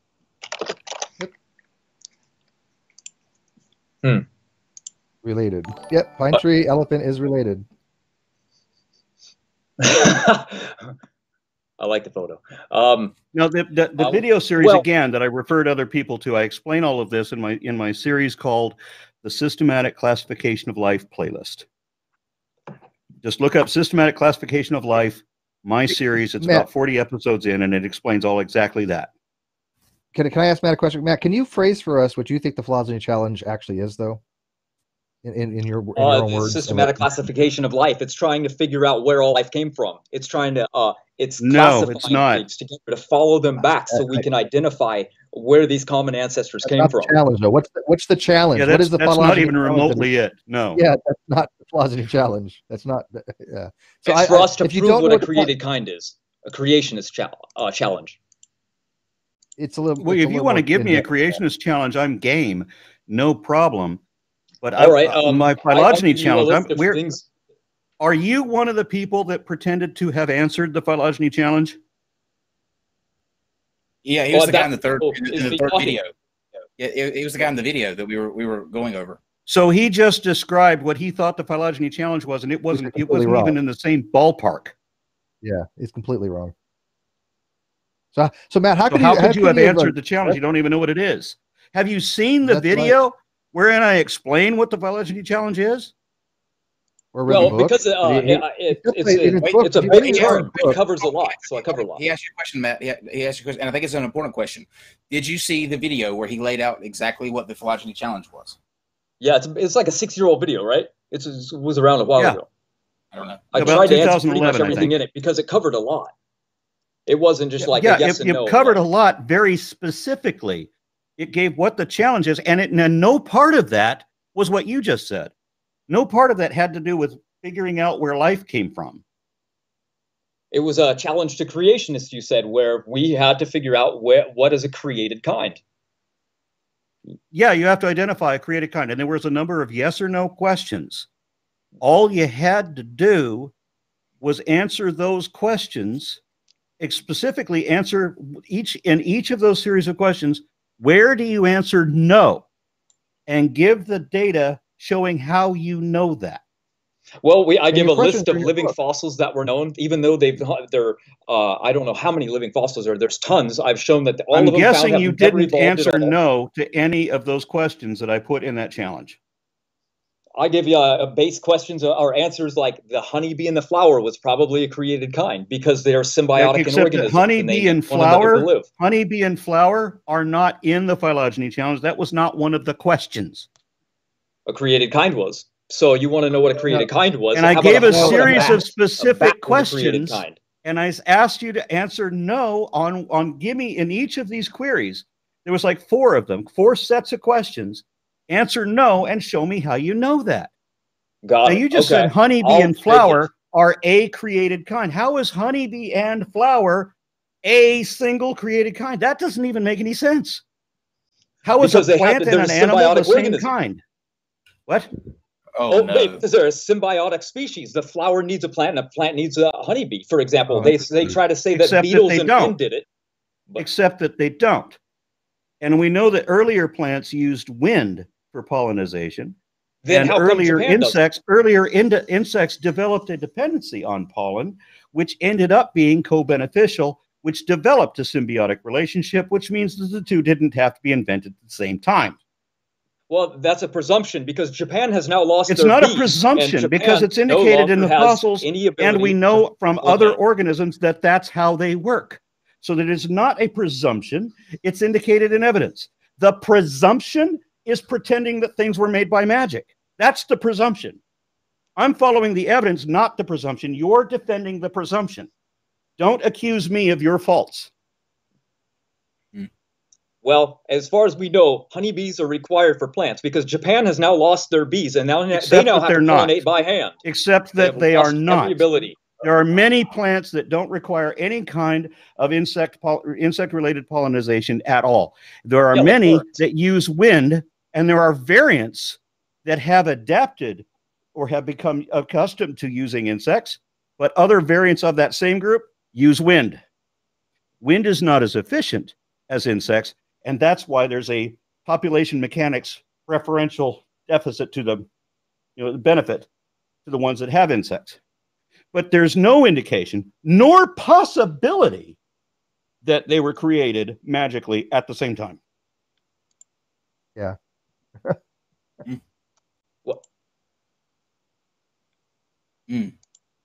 Well, Matt, do we lose you? Yeah. Okay, well, I tried to answer that in part 3. I do talk about like a bat. You can trace a bat as far back as it can go, and you will have a bat. And the bat was a giant burrowing bat. It's far superior to the bats today. The same thing with the turtle. The same thing with the wolf. Same thing with the turtle? Back right to the dire wolf. What do you mean the same thing with the turtle? Yeah, you can trace the turtle back. The ancient turtle had a tail. It had teeth. It had hooves for digging. It was far superior than any turtle today. Turtles had hooves? Yet again. Wait. When did a turtle have hooves? Turtles are ungulates? Wait, I never knew turtles were ungulates. This is new. There were no turtles with hooves. Not really. When you trace turtles all the way back, you end up, when you trace turtles all the way back, you get up with something that isn't a turtle.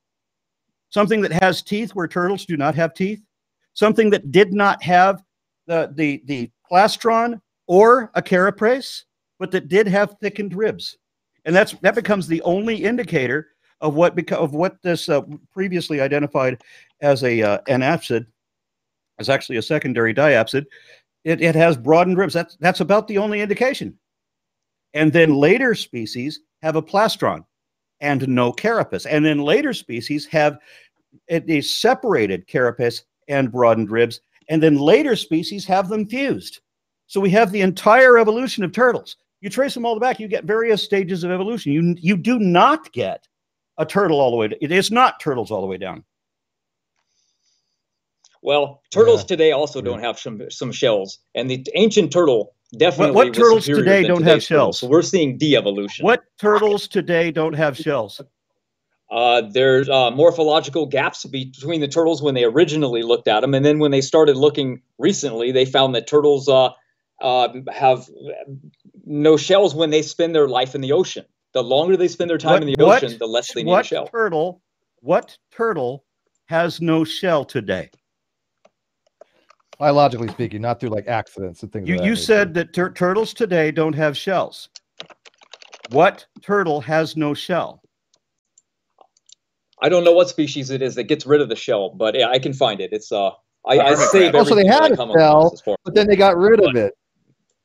So it's even if what you're saying is true, then, and I don't think it is, but even if it was, it's still something where it's part of the what is it, the neotenous state, and is still therefore a taxonomic trait.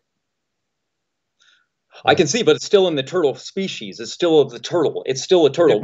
How many species of turtle? Do you have any idea how many species of turtle there are? Yeah, but you understand that turtle is not a species, right?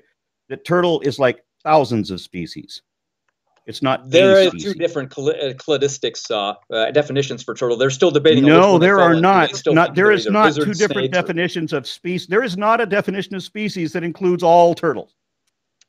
Turtle is not. I don't know why, because they're still turtles. But yeah. Yeah, because it's a broader taxonomic category, higher than species. So you understand there are larger categories, like Linnaeus came up with, like, family and order and phyla and all that. So not just species. Species like kind of down at the end, right? Yeah, so turtle is a much broader. Turtle is a much broader category than just species, and actually includes thousands of species.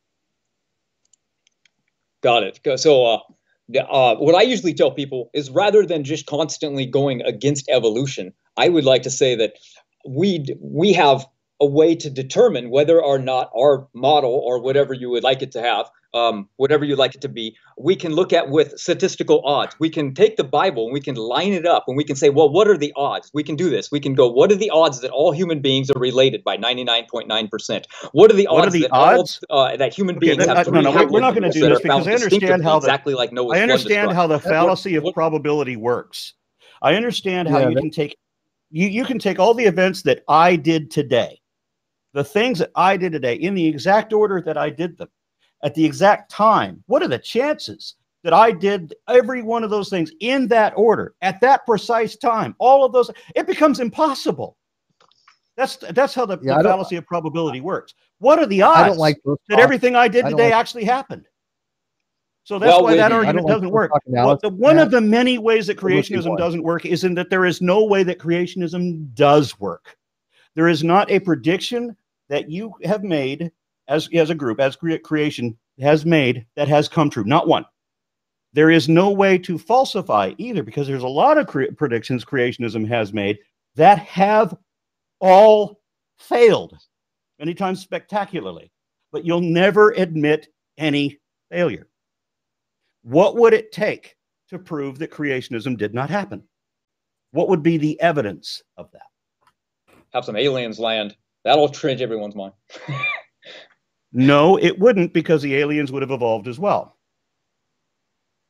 Why would aliens... What would change the creationist mind? Probably that. I was just throwing out a term. I don't know exactly. No, why would that would be a dumpster fire for a lot of the world? At least why would that be? I would say that. Like, most of the time, why is it that when you ask a creationist, when you ask creationists what they would accept as proof of evolution, they choose the thing that would actually disprove evolution, and they take that as that would be their proof of evolution. And one of the things that would prove evolution, you take as a disproof of it. That doesn't make any sense. We would just, like any experiment where a bacteria becomes something else, even in the longest running experiment, nothing else. That's what he said. Okay, so you understand. At no point ever in evolutionary phylogeny did one thing ever turn into something else that its ancestors weren't. That never happened. Not once, period. Well, it had to. Name me a time. Name me one time in the entire evolutionary history where something turned into something else that its parents weren't. Hey, Matt, do you recognize that you just did what Aron said you were going to do? You made his prediction come true. So either Aron's psychic or he's just been doing this a long time. But you just said something that was just fundamentally going to disprove evolution if that ever happened. Bacteria will produce bacteria for eternity.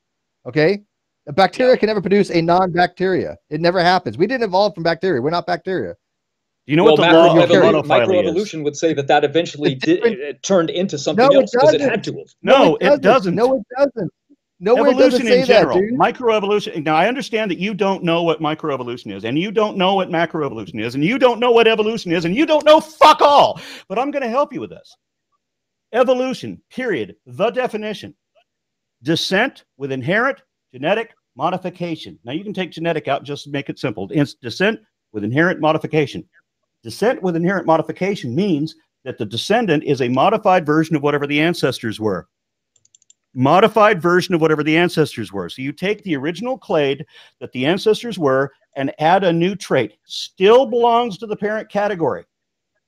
Just like I said with primate, to mammal, to primate, to monkey, to old world monkey, to ape, to great ape, right? Always belongs to the same clade as the ancestors. It becomes a new clade that still belongs to everyone that the ancestors did. You follow me? Never, ever, ever, period, not at all, does it ever turn into something else that its ancestors wasn't. That is the most common lie told by creationists. So please correct that and admit now that that never happens and that that is a creationist distortion that evolution never taught. Kent Hovind on his videos constantly says... I know, Kent Hovind lies again and again and again. He keeps saying that a dog will never produce a non-dog. Of course it won't, because of the law of monophily. The evolutionary law of monophily does not admit that a dog will ever become anything but even if it becomes something that is unrecognizable as a dog, it's still going to be in the clade of dogs. it's still going to be descended, modified from a dog. It's never going to become a completely different kind. So will you admit? Matt, listen very carefully. Hovind is wrong on this. He's always been wrong on this. Yes. Okay. Hovind has based his entire career on this lie, and he knows it is a lie, but he can't correct it because his entire scam would collapse if he admits it. Go find Meyer's Law of Monophyly. Meyer's Law of Monophyly states that things do not lose their historical taxonomic level. So in other words, bacteria, as they go on forever, will always produce some form of bacteria. Just like mammals will always produce mammals, right? Vertebrate will always produce vertebrates. Chordata will always produce chordata. Whatever you are, it's called a nested hierarchy. So bacteria went one way, the prokaryotes, we're eukaryotic. So here's a eukaryotic group that had evolution. We stemmed from that. Okay, a bacteria can never produce a human. It can never produce anything that's eukaryotic because we're on a different line of phylogeny, different branch. So Hovind has got this wrong from day one. He's never corrected himself, and the reason being is he can't, because if he does, his whole house of cards falls down. The whole lie that he's built his ministry on collapses. He's fundamentally wrong. That one lie is one of the lies that all of creationism is built on. Well, he's saying that there is a single common ancestor, and if this common ancestor wasn't a branch from all these different branches of life, then it had to be one thing, and that one thing isn't. I understand that he doesn't know a fucking thing. I get that he has no idea what he's talking about. That much is obvious. But we're talking to you now, and I'm hoping that you will understand. So we just went over this a moment ago. So we get a number of mammals, right? And one of them, one line of mammals becomes primate. Did it stop being a mammal when it became a primate? No. Okay. So from the primate line, we now have we have lorises and lemurs, and then we get monkeys. Did the monkey stop being a primate? No. Okay. So now we have old world monkeys and new world monkeys, and neither one stopped being a monkey, obviously. And then from the old world monkeys, Catarrhini, we then end up with the Cercopith monkeys. We have the Propliopithic monkeys from the fossil record, and we have apes, which now Cercopiths and Hominoidea, the apes, are both descended from the Propliopiths. None of them ever stopped being catarrhines, right? They're still in the old world monkey category, right? Yeah. Okay. And then from apes, we have the lesser apes, the gibbons and siamangs on one side, and we have the great apes, which is distinctly different. And these are all based in a fossil group called Dryopithecus, which is quite wonderful. I can't wait till I get to the video on that, which is upcoming, because that's actually a huge group that almost nobody knows about, unfortunately. But the apes became apes without ever turning into something different. They didn't stop being old world. They didn't stop being catarrhines. They didn't stop being primates. They didn't stop being mammals. Never turned into something completely different, like Kent Hovind says. You never had a primate give birth to a non-primate. Never happened. No point in Kent Hovind's lie did that ever happen. I don't know if he says that. Does he? He says that. Yeah, he says. Yeah, he says that. His favorite example is that we would never have a dog give birth to a non-dog, which we would never happen. Other people commonly say that a dog never gives birth to a cat, which is another distortion. Because if your ancestry were dogs, then it doesn't matter how different you are from your ancestry. It doesn't matter that you no longer look like Cayenne Pictus, like an African Cape dog, or that you no longer look like a jackal or a wolf. If you look like a Chihuahua or a Shih Tzu or a Yorkie, it doesn't matter that you look nothing like those wolves anymore. You are still a subset of them. You are still a subset of dog, even if you're unrecognizable as a dog. You never became a non-canid. Evolution doesn't allow the thing that Kent Hovind says would have to be required. It's literally against the law of monophyly, which is a law of evolution. So somebody told me that the phylogeny challenge cannot be debunked. Then that makes it not a challenge, right? It's nothing to be debunked. It's a series of questions, man. Oh, okay. Yeah, it's a challenge. The reason it's a challenge is because it exposes what creationism cannot do, that you should be able to do if there was any truth to your position. Right. But there isn't. The reason you can't address it is because there is no, and I mean this seriously, literally, there is no truth to your position. I can demonstrate the truth of mine. I can do that all day, every day. You will never be able to give me a truth for your position at all, because yours is entirely a lie. Creationism is nothing but lies. Interesting, because the Evolution 101 book actually has 0% actually at the base of any tree. You know, when you start tracking the tree of life, they actually go back and they say, we don't know. So even they say they don't know. And there's too much noise at the end of these branches. 0% of what? Give me an idea what you're talking about. I know what he's talking about is that during the very trunk of the tree, Matt. Okay, we have what's now called vertical gene transmission. We pass down our lineage through gametes. We pass them down through a vertical line. Way back when, that didn't happen. It was all horizontal gene transfer. Okay, so it was more like a bush than a tree.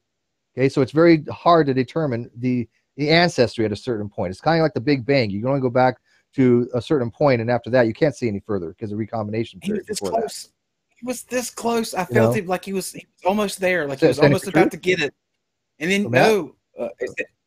And then he went that way. Like I thought he was gonna, I thought he was going to come too. They even say it in the books. The Evolution 101 has 49 tree drawings of life, and not a single one, 0%, include a single common ancestor of any kind. Even the book Tree Thinking says that it pushes the envelope more. It even argues that our knowledge of molecular processes is not good enough to ever determine or rule out independent origins. So it's telling us that things of life.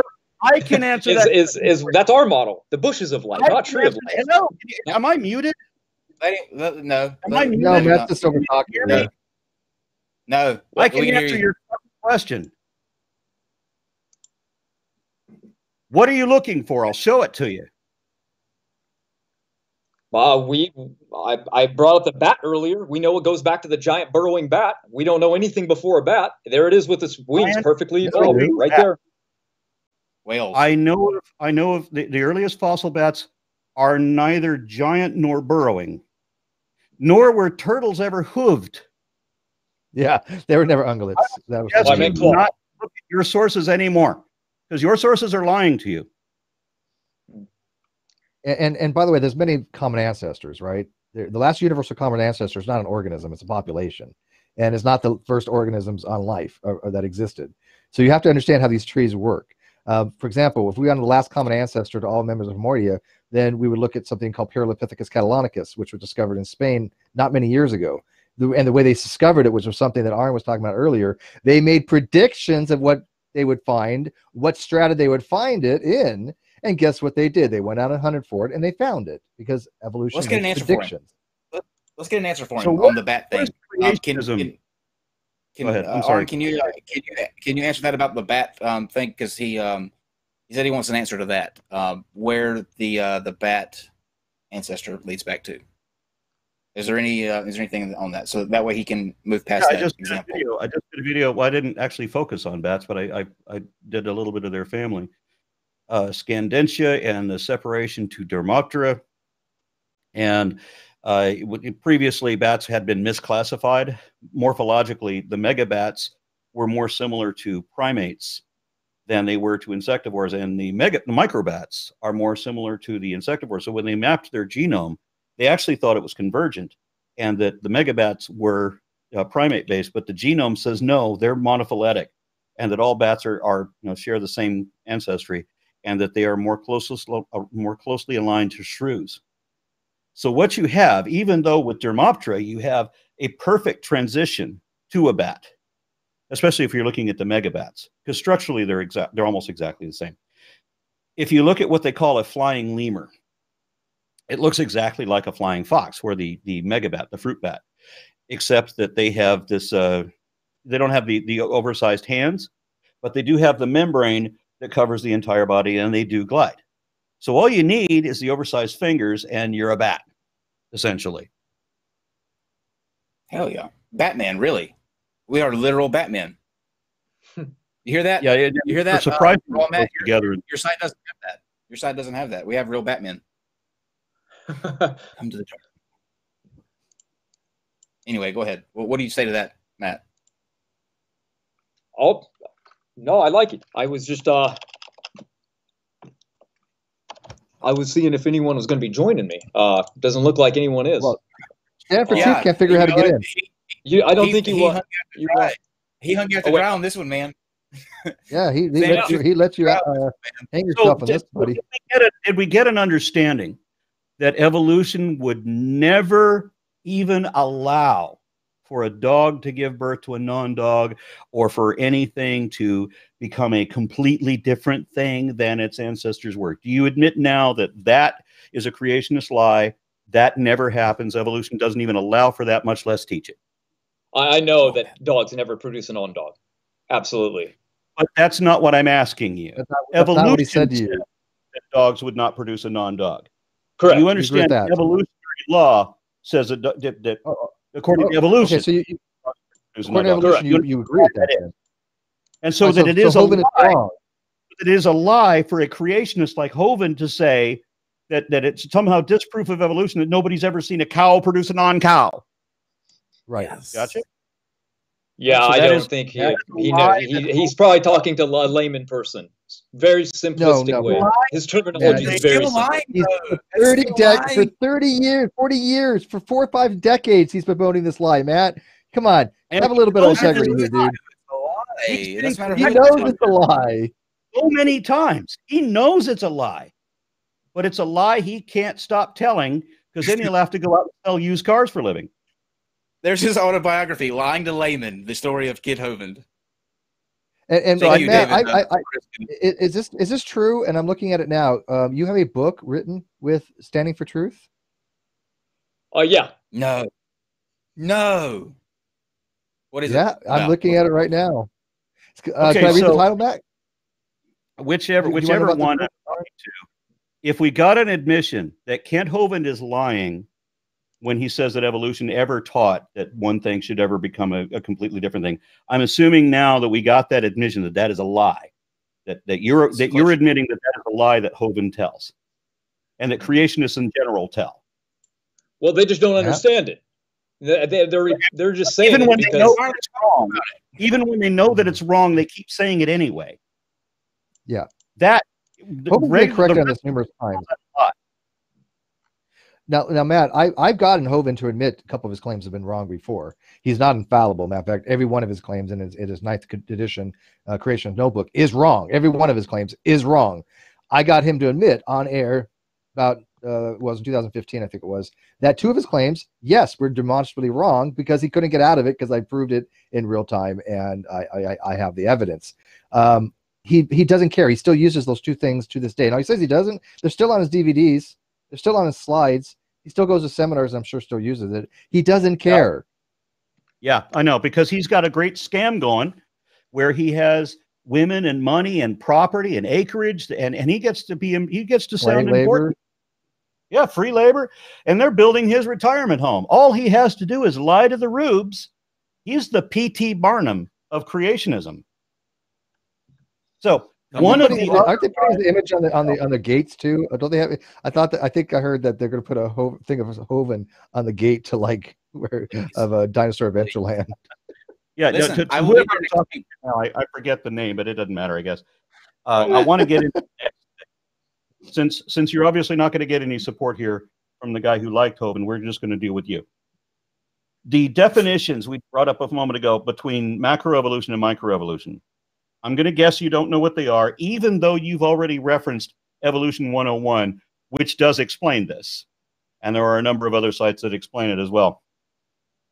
Microevolution is variation within a species being identified as, like, for artificial selection, we could be talking about different breeds of dogs. For natural selection, we could be talking about different subspecies of wild cats, for example. Do you accept that? Right. Okay, the exact same process continued. No differences. Macroevolution is variation between species at or above the species level. This is where you generate a new species and the difference is, at least when we're talking about sexually reproductive animals, because there are different definitions for plants or for microbes or whatever, but when we're talking about sexually reproductive animals, it's when the parent or sister species don't interbreed with the other group anymore, at least not under natural circumstances. They typically won't unless they're stuck in captivity and don't have a choice. So that's when speciation happens. And there's an important distinction there, because what usually happens when you have, in the microevolution stage, you have individual mutations occurring all the time. Humans, for example, have an average of 128 mutations per zygote. I mean, you were born with 128 mutations your parents didn't have, on average. Some of these, the majority of them, are actually suppressed when you breed with your mate and you produce offspring. Your genes combine with hers, and where you deviate, where she deviates, they generally are quelled by the dominant gene pool, so that the standard gene set usually dominates. But when you speciate, then that restriction is lifted. The smaller the gene pool, the more likely that new novel variants is going to occur. So in speciation, you have a more unbridled, you are severed completely from that parent gene pool of that other group, and you now have your own genome. So speciation, you accept speciation has happened, right? Yes. Okay. So that is, by definition, macroevolution. And you can look up that definition on a half a dozen sources. I give it in my book and in some of my videos, and I can show you the links, or even name those locations where you can look them up, and even give you the links if you like. But do you accept that that is the definition? Scientists invented the words micro and macroevolution. Scientists gave the definition. It's only one definition. That's it. And I can give you numerous sources that explain that. Do you accept that? Yeah. Okay, good. Because creationists commonly argue that macroevolution has never been observed. Well, I think they mean. I think their understanding of macroevolution is that it's changing like a new arm or something like that. I think their understanding of macroevolution is a new morphological feature. It's a straw man distortion of something evolution never taught. And it's a deliberate one, because they don't want to understand what evolution is, because then they would accept and believe it. And they're all about apologetics. They don't want to understand it, because if they understood it, they'd accept it. So they have to make up a lie so that they don't believe it. So I got to ask Matt, do you agree now that macroevolution exists? Wait, I want Matt, I really want to ask you this. By the way, I really want to ask you this, Matt. Agree that macroevolution does occur? Yes. Okay. Are you going to fix your book? Which I'm looking at right now. I mean, we just draw the line at a certain stage. That's all. We believe in macroevolution. It just finishes when things. No. Hang on. Your book is about the fatal blow to evolutionism, an absolute proof of biblical creation. This is a comical read, if I got to be honest with you. There's just so much in here that's just factually incorrect. I'm just at a loss here. But you actually say macroevolution here verbatim. Macroevolution quote is a lie. This is what you say in here. Now, I don't know if you wrote it or Standing for Truth wrote it, but you're both on credits on this book. You actually say right there, macroevolution is a lie, right? Are you going to contact your friend, stand up and lie, and tell him that you accept that macroevolution, so you can't put your name on this book, or he's going to have to correct that lie in there? And yeah, that's a good question. Everything's easy to correct. It's just in a Google document form. We can correct anything. So, but it's just compiled information. So it's easy to fix because it's just a book. Are you actually going to do that? Links anywhere. So is your book actually going to say that macroevolution has been directly observed and documented dozens of times, both in the lab and in naturally controlled conditions in the field? Well, that's single generation, right? A donkey. Yes. Easy. Sorry, what? A horse and a donkey make a mule. So yeah, that's where it is. No, that's not macroevolution. That's not macroevolution. I commonly mention this, and for anybody watching and for yourself, in my video on the 11th foundational falsehood of creationism, I say that one of the things that creationists do to lie to themselves to make sure that they don't understand what the fuck they're talking about is by turning everything upside down and backwards. Whereas where evolution talks about one species becoming 2 and then 4 and then 8, they want to turn it upside down and say that a horse and a donkey make a mule and it stops there. You've reversed everything so that you can't figure anything out. You're going backwards. That's not evolution. So do you understand that the way evolution works is that genetic drift, the certain individuals have different mutations constantly happening. And if you have isolated populations, then certain novel mutations will appear in this group that did not appear in this one. And those mutations in isolated groups are going to eventually flood through that entire population, but will not appear in this one. Does that make sense to you? You get that? Yep. Okay. So one species becomes 2, becomes 4, becomes 8, not a horse and a donkey make a mule. Is that you're going to correct that in your book now? Well, that's just one version, is right? That's not part of macro evolution. No, that is the only one. Ever, period. Horse and donkey make mule. That's not evolution. Not at all. Ever. Only in creationist lies is that ever the case. That is another creationist lie. So are you going to correct it? What does that fall under then? What do you mean, what does it fall under? What happens when a female horse and a male donkey make a mule? What would that be called? Hybridization? That's hybridization. That's not evolution. Like a plant? What? Oh, my freaking... Hybridization, like a plant. Oh. Like a what? You said hybridization, so I said, okay, like a plant. Crossing plants to make something else. Hybridized plants, too. Yes. Again, not evolution in either case. And let me explain to you something real quick, Matt. Individuals do not before you explain have evolution. I have to say this. I've been trying to say this for the past 2 minutes. I have to get this out while we're talking about you brought up his book. I have to know 2 things. Do you use the words scientism and evidences plural in this book? No, I did. No. Okay. Well, there's a carry on. Yeah, go ahead, Steve. So the way evolution actually works, the way that you get horses and donkeys in the first place, you start with a common equine, and different populations of these equines now isolated, whether they're in Europe or whether they're in Africa. New genetic mutations arise in one group, making them zebras. In another group makes them donkeys. In another group makes them horses. But now that they've speciated, now that they've become different species because of these buildup of mutations in isolated groups, then you take different species and try to breed them together, you're going to have increasing difficulty producing offspring. If you do it very early and you have viable offspring, they're still the same species then. If they're still fertile, they're still the same species. But when you crossbreed them, and all you can get are sterile hybrids, then you're hybridizing 2 different species. And when they continue to speciate, when they get even further apart, you can't even produce viable offspring anymore. You can't even produce anything that lives. So now we have examples like where you can crossbreed camels and llamas only in a laboratory. You can't do it any natural way. It has to be artificial insemination. It has to be using surgical procedures, but it can still be done. Yeah. Which, if creationism were true, that'd be impossible. But it happens. All right, I know we're getting to land on time, but let me I'm gonna have to end this soon. I know Dave has to go. Let me read you a line from this book. This is their level of understanding that they have, Aron. And by the way, Matt, populations evolve. Okay, you don't single organisms don't evolve. An offspring isn't something that's evolved. A population evolves. But here's what his book says, or they're writing. Coyotes and wolves are dogs. Well, no, not all of them. Some are dogs. Some wolves are dogs, but not all wolves are dogs. But dogs are descended from wolves. But listen to this. And pugs and chihuahuas are still dogs. They have never started becoming a whale like evolution claims can happen. And evolution does not claim that. Ever.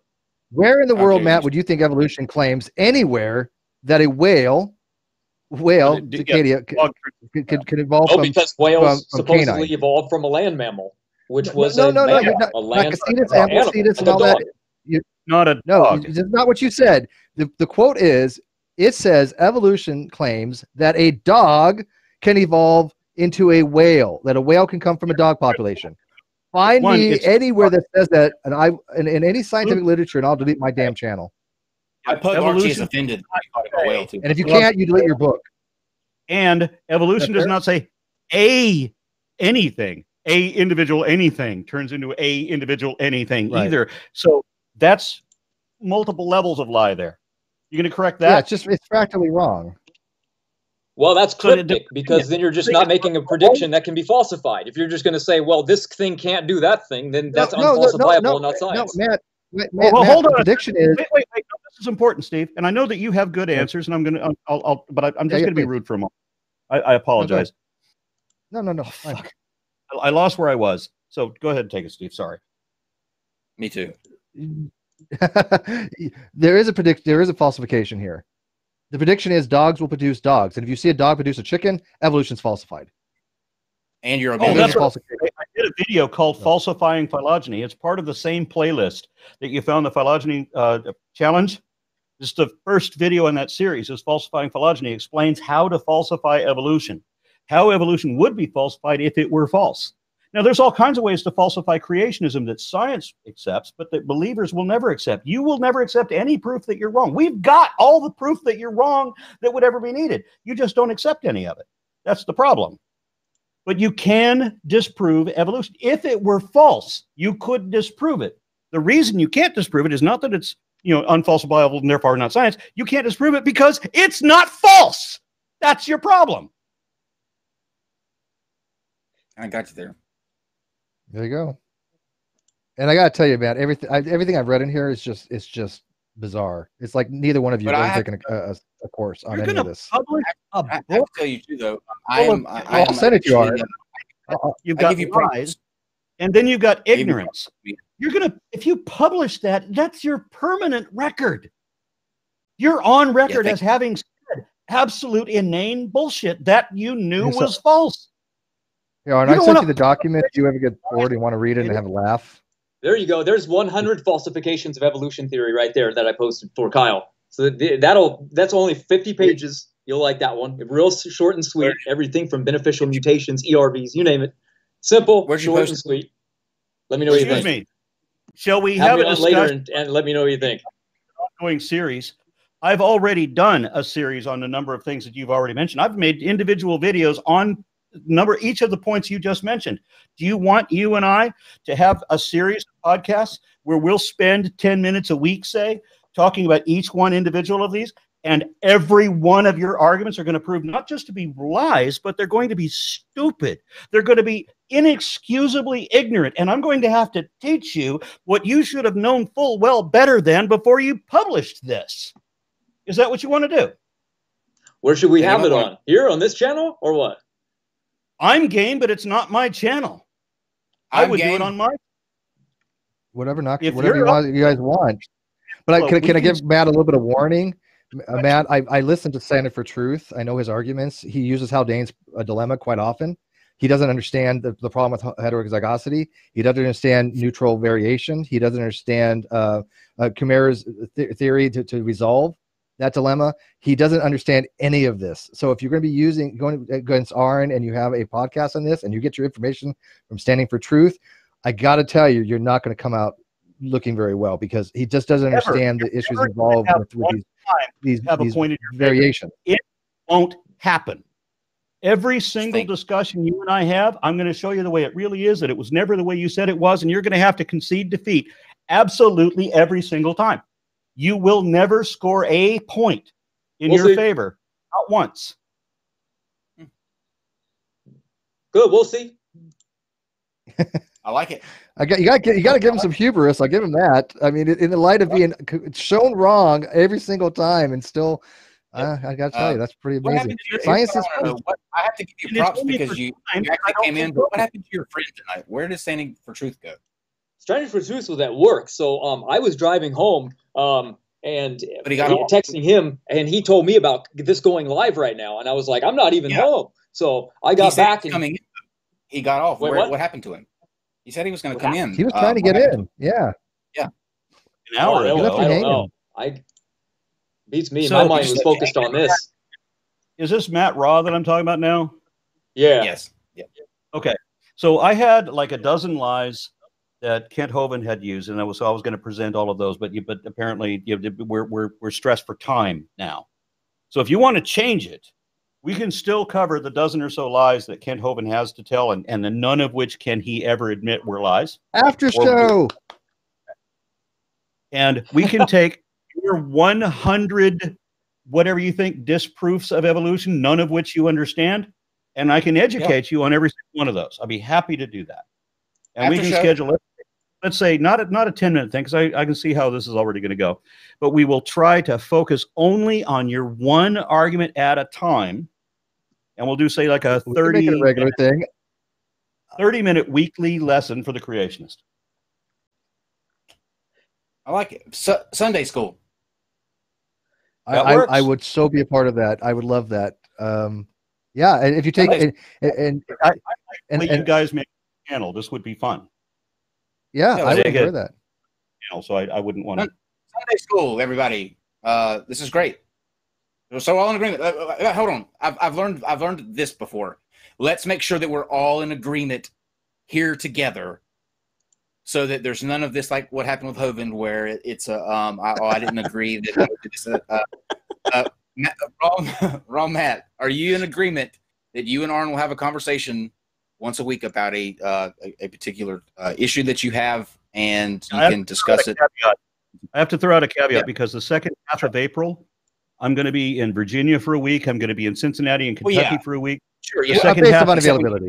Yeah, I'm going to be in the UK, in Iceland. So I'm going to be in Europe. Gotcha.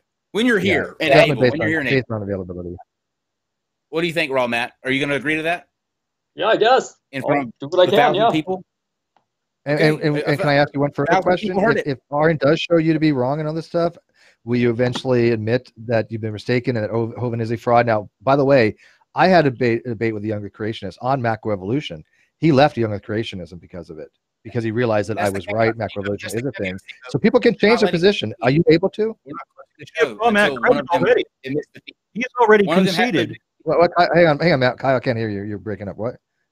I'm sorry. RawMatt is 3 points, so I got to give him full credit. You can see Kyle, what are you trying to say though? The proper definition of speciation, or the microevolution, macroevolution. Most creationists will never admit that, and he did. Yeah, that's true. Yeah, that's true. Full credit. I was saying that on this Sunday school thing, nobody can leave until one of them admits that the other one is correct. So either Aron will have to capitulate that Matt is correct in his stance, or death match. Matt, Sunday school death match. Sunday death match. Two men go in, one victor comes out.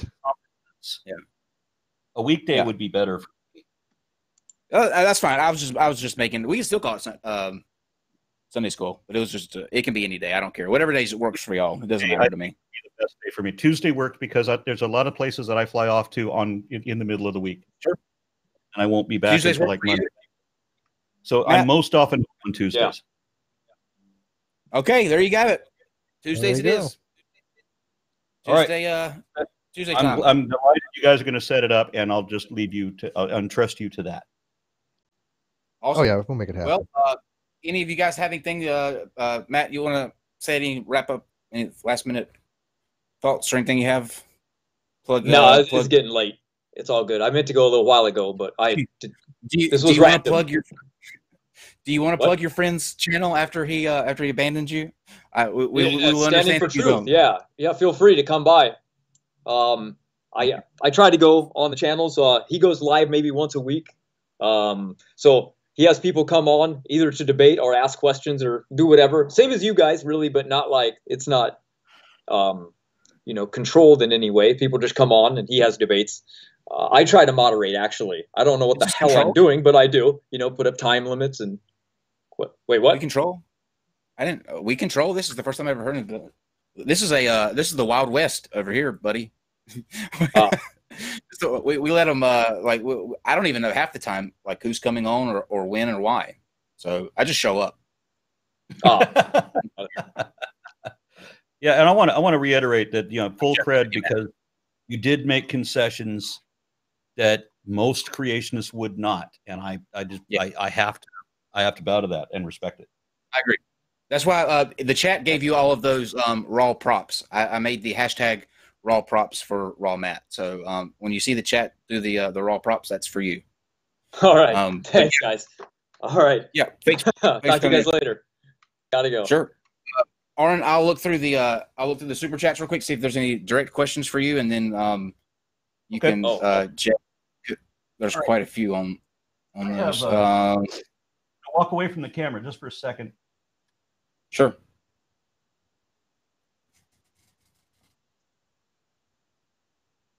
Out of kind. Background. Steve, let me know when he gets back because I can't see. He's back. Oh, yes. Okay. Aron, first question is, do creationists deliberately use old information? I want to say yes, because they want to create this illusion that evolution is just a religious idea like theirs is, and that it's based on a prophet from the 19th century. So they don't admit that we've learned stuff since Darwin. I agree. What is I'd like to know what Aron's favorite evolutionary period in history is. Ave Santanas. That is from Red Eyed Yaya.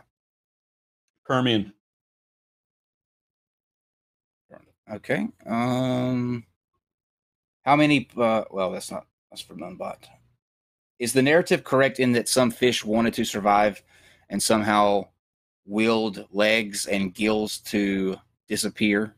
Why didn't humans will wings to fly? From Sigfrido Serbia. Okay, well, the short answer is no, none of that is true. Okay. Potato. Just say potato. From the same person, from Sigfrido Serbia. Why is there such a thing as a missing link in earliest evolution of man, and say everything is correct prior if we don't know why evolution is right? Wait, where is there a missing link still? Because I thought we'd found them all. I don't. Yeah, I mean, I don't know what they mean by missing links. Links will join two lines of phylogeny, right? It's something that's basal to both. What's missing? I don't know. Even understand what they mean by missing link. Kent Hoven's CPA sent it in a super chat. Thank you very much. He asks a very good question, and one that I've been wanting to do a show on for so long now. But he's asking, and I don't know how you're going to answer this briefly, Aron, but you can take a stab at it. He wants you to explain the evolution of human consciousness. I've got to do a video on that, because it's not the fascinating question that people think it is. Really? It's really, the explanation is boring. Shannon would be really good to do it with something with that along those lines. What is I'm trying to make to make an explanation that is as interesting as people want that answer to be. Stoned ape theory. Stoned ape theory. Have you ever heard of stoned ape theory? No, this is for real. Have you ever heard of this? Yeah, it's a hypothesis. It's not a theory, yeah, but it's a hypothesis. It's real. Yeah. There's some possibility to it. The ape found mushrooms, and the DMT unlocked those neural passageways into the brain and allowed for consciousness to. We know that earlier or more primitive mammals have already a sufficient level of consciousness. They have dreams, they have emotions, they recognize problems. They understand a hell of a lot. They can't read. So we have a level of intelligence that is beyond that of even ravens and elephants and dolphins, maybe dolphins. And we're not certain about dolphins, but our environment gives us the edge over dolphins anyway. So it looks like, because we are dialed up to 11 on the intelligence, that somehow we're completely different, when no, we're just exactly the same. Birds have good problem-solving skills. Is if you were having an argument with the Night Industries 2000 from the old 80s show Knight Rider, right? Imagine that the car tells you it's not a car. It's not a car because it's smarter than a car, because other cars can't talk. Well, no, you're still a General Motors Pontiac Trans Am. That makes you a car, even if you can talk. Yeah. I'm disappointed that no one buys into the stoned ape theory. I don't know that I do either, but I think it's fascinating. I think it's plausible. No, I don't think it's like the be all end all, but I think it's had to happen sometime. I'm sure some monkey got stoned with DMT at some point. We've got plenty of video. There's fruits that ferment that animals eat, and they all get fucked. Yeah. And then we know that monkeys willingly drink alcohol Yep. And often on purpose, they will, in some resorts, they will come steal your drinks. As a matter of fact, I included video of this in my last video from the Systematic Classification of Life series. Monkeys running up to steal people's daiquiris and margaritas and shit, and then they get roll over, fucked up. Monkey drunk. I feel like this is going to replace the Sphinx, guys. I'm just telling you here. I feel it coming. Okay. Miss DeJessa says, I first heard Aron when he read a chick track with Bible Reloaded. I would love to hear another with him. Kyle and Steve might be fun in them too. That's cool. Let's see. Kwasa says, no worries. Kyle, we love wasted too. Yeah. Real quick, Kyle. Aron, I don't know if you know this, but dolphins will kick the ball with pufferfish in order to get high off the pufferfish's toxin. They literally do it as a recreational drug. Yeah. Is that awesome? I knew there was something up with dolphins. And I had no idea prior to that a week ago, so I didn't know. Yeah, that's pretty cool, right? Okay. That's okay. I'm just looking for, again, more towards question. Make It Rain. I love Aron. We're getting towards the end of the. Hey, Aron, just an FYI, the paper Standing for Truth uses all of this for its BS. It was written by a young Earth creationist named John Sanford. It's hilarious to read. Published on Biomed. Sanford's genomic entropy theory. It's crappy. Okay, I've only got a couple more for Aron, and then Aron you can jet, and I'll read the rest of these. Ask Aron about the X gene. When the X gene is supposed to kick in. X gene? Yeah, a mutant. I'm assuming they mean like X-Men. X-Men. Like when we're supposed to be mutants. Oh, there were fucking comic books. And then the last one is the last two to Aron say the more this is from Eddie Enigma 074. The more Aron Raw drinks, the better he gets. Rock on, Aron. And then just some guy says, Aron, are you afraid of Neffy like he keeps telling everybody else you are? We tried to get Neffy in here. I literally gave Neffy the link on Skype and in G Plus just like 2 hours ago when he was in live chat. So come on. What? Yeah, I gave him the link. You, sir? How dare you? Okay. Okay, Aron. Oh, wait. Yeah, see, Neffy says he wants to have a debate with me, but what he really wants to do is just get in a video hangout where he can, I don't know, yell over me or something. But there's never be a position where other people say Nephilim Free represents us. This is our guy.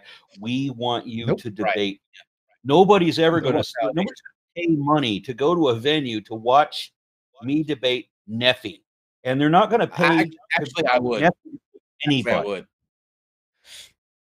I think a lot of people would. I would watch it, but yeah, I think a lot of people would. That's all he does. Okay. If they're going to pay to watch me debate somebody, they're going to want somebody better than him. Aron, did you ever watch a video that was made on Nephilim Free, called the Nephilim Free channel or something? Nephilim Free channel, I don't know. But it was a video about Nephilim Free describing if you ever had a chance to debate Dr. Hugh Ross on Big Bang cosmology, the argument he would use, and it came down to this: black holes don't explode, ergo Big Bang cosmology is wrong. That's the level of Neffy's understanding of these things. Terry James says, Aron, wouldn't a better way to word it be that organisms do not give birth to pre-existing creatures from another lineage, i.e. dog to cat? Yeah, I tried to explain this. I did a video addressed to Brett Keane, where I tried to explain that if your ancestry is canid, your descendants are going to be canid.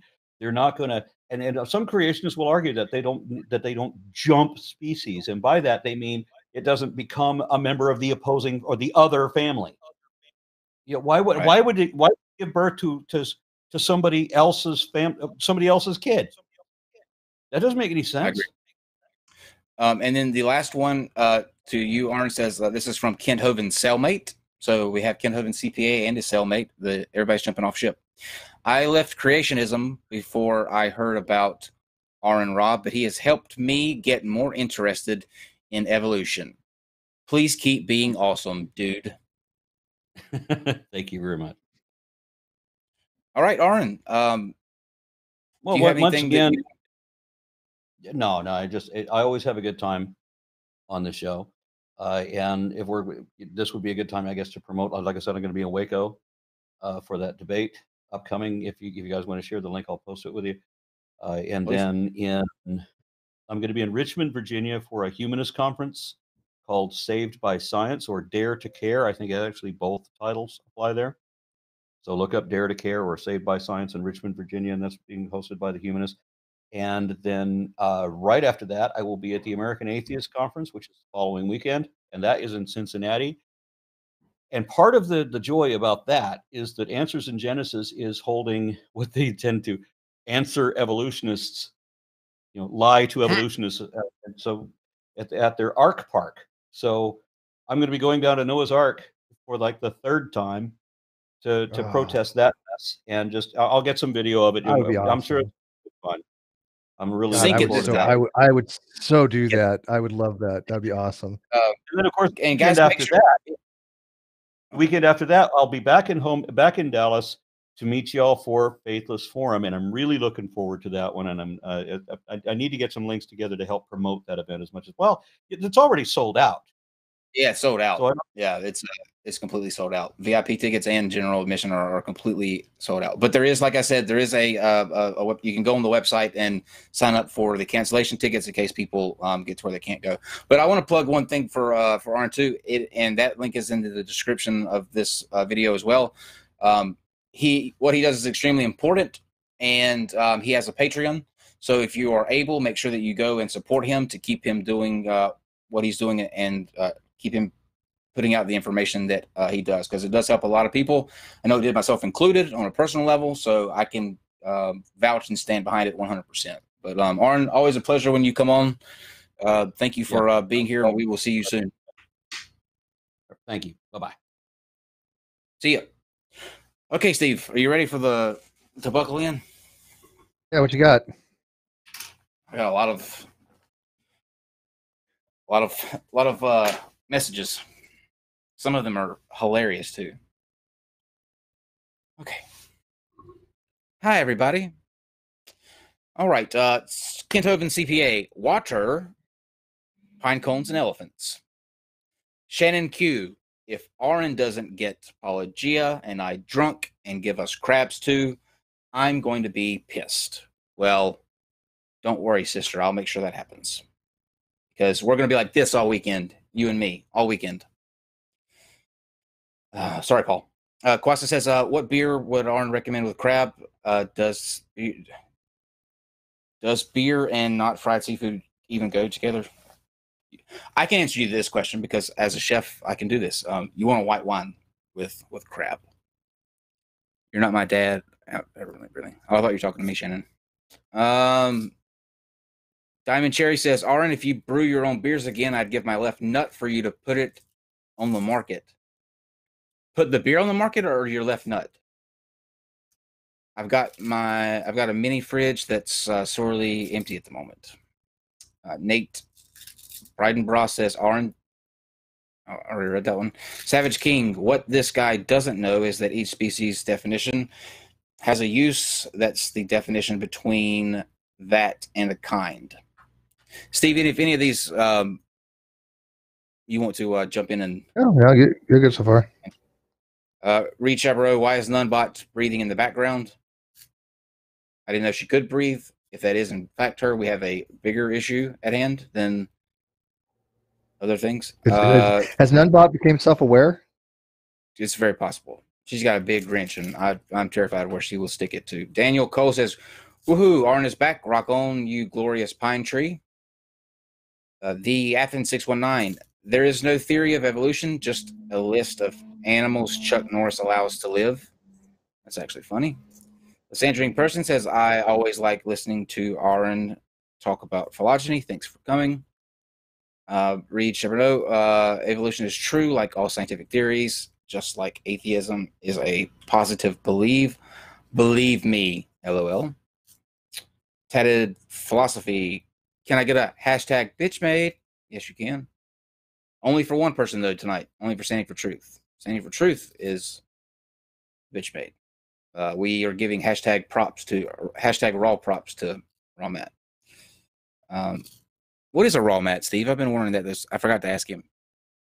RawMatt? That was his. Mm-hmm. That was the guy that wrote the book. I don't know what it means though. This is just what he goes by. Does it have a specific meaning? You never had a RawMatt? I have no idea. Can I let me Google. I gotta get close to my screen here. Raw Google or no RawMatt. Sorry. Raw Google's completely different. Do not Google Raw Google. Do not Google. Yeah, I don't. It doesn't really come up with anything. Let's see. Kuyasa, say hallucinogia in a sexy voice.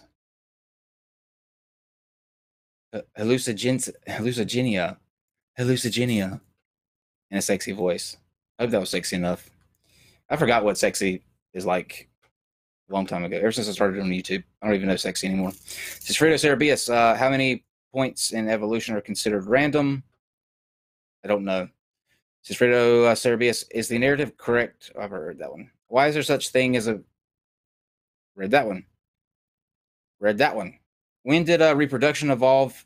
As if it seems that before evolution began, everything is splitting. What is the best explanation for this prerequisite? Steve, I know that one. What is he asking? No, what is actually? When did reproduction evolve? Reproduction has been around for a long time, but reproduction hasn't always been sexual reproduction. There's been binary fissions. There's been asexual reproduction. Reproduction just means that something creates some kind of offspring. Usually, early times it could have been budding. So I think is he talking about sexual reproduction? Because there's a whole historical account on the internet on that. If he is, I was going to say we are not sponsored by them, but if you would like to be sponsored, if you'd like to sponsor the show, we would be more than happy to. But Pornhub is a great place to go and see with your own eyes the evolution of sexual reproduction. Have at it for 5 minutes at a time, maybe. 10 if you're old like me. I never hit 10. Says Frito Serbia again. Genetic code versus DNA code. How is that different? Go watch Steve and John Perry's debate. Cookie Nibs, cheers for the hat trick. Nephilim free. Matt Rat and Standing for Truth. Hashtag bitch made. Area 85 restorations. Aron, which church? Excuse me. Which church in Waco? If Antioch, they're nuts. Frito Serbia again. Man, Frito, thank you for the super chats. You had some. Your mind was going tonight, wasn't it? How fast does evolution happen? 13.6 miles per hour, roughly. Depends on traffic, though. And did humans stop? Humans never stop. Frito Serbia, who came first, male or female? Who did it mate with? Obviously, the male did. And then a big hand came out of the sky, ripped out that man's rib, threw it in the ground, and then out popped a woman. Frito Serbia, how does vitamin C overdose a mutation in nature? I don't know. Too much Sunny D? Yeah, the whole gulab thing we're talking about is a gene that in other species produces vitamin C. We no longer have a functional version of the gula pseudogenes. It's broken in several places, and I think it's missing the promoter region, so it can't be transcribed. So we actually have to get vitamin C from alternative sources, like Sunny D. Yeah, like Sunny D. If that gene worked, though, we wouldn't need it, right? We would actually produce our own. Oh, we would still need Sunny D. Brian G, make it rain. Love Aron Raw. Godless Recovery, free $2 super chat for the beautiful fisting session. I'm not sure that's ever been said, ever. This was a beautiful fisting session. Maybe effective, maybe accomplished. I don't know beautiful, though. It's just my opinion. The double in 22, Kyle wins the internet. Thank you. This Frito Serbia, it's evolution, baby. It can. It's evolution, baby. I can kill because in God I trust. No. That's not how that works. No one says that. No one believes that. Please stop being one of those people that pushes a narrative that if you don't believe in God, you can't be moral, and all you're going to want to do is running around killing people. Do you know who actually says that? Religious people. They're the ones that bring up that example. That if they didn't have a God telling them not to do these things, there wouldn't be a reason not to. Not the atheists. Switch it around. CI Lobotomy LLC says, and this is the best of creationists. Godless Recovery. Oh, I read that one. Risha Barreau, what created turtle kind that had hooves? Laughing my fat ass off. Yeah, that's going to be a shirt, by the way, guys. The naked turtle with hooves. I'm doing that. I don't know how it's going to come out, but I'm doing it. Brilliant says, what is the name of the created kind of turtle? Teenage Mutant Ninja. Sif says, I like turtles. I like turtles too. Siegfriedo, what about that turtle from Aladdin and 40 Thieves? Gold. Giant Midget Moto. Thank you, guys. As Steve may remember, I used to be a creationist, and one of my misunderstandings was how things evolved, which Aron videos expose very well. Okay. CI Lobotomy LLC. RawMatt's going to cry in the car. Kuyasa, this mat is so raw that turtles are evolving hooves. Quote from Gordon Ramsay. AC Castillo, quotes from Hovens are dismissible through ignorance. Cookie Nibs, thank you for all the creationists. Thank you to all the creationists for entertaining delights such as elephants and pine trees and turtles with hooves. We as the viewing public, thank you. Brian Shannon, no super chat, thank you very much. Siegfriedo Serbia, gay friend says Kyle's hair's off tonight, straight and it okay.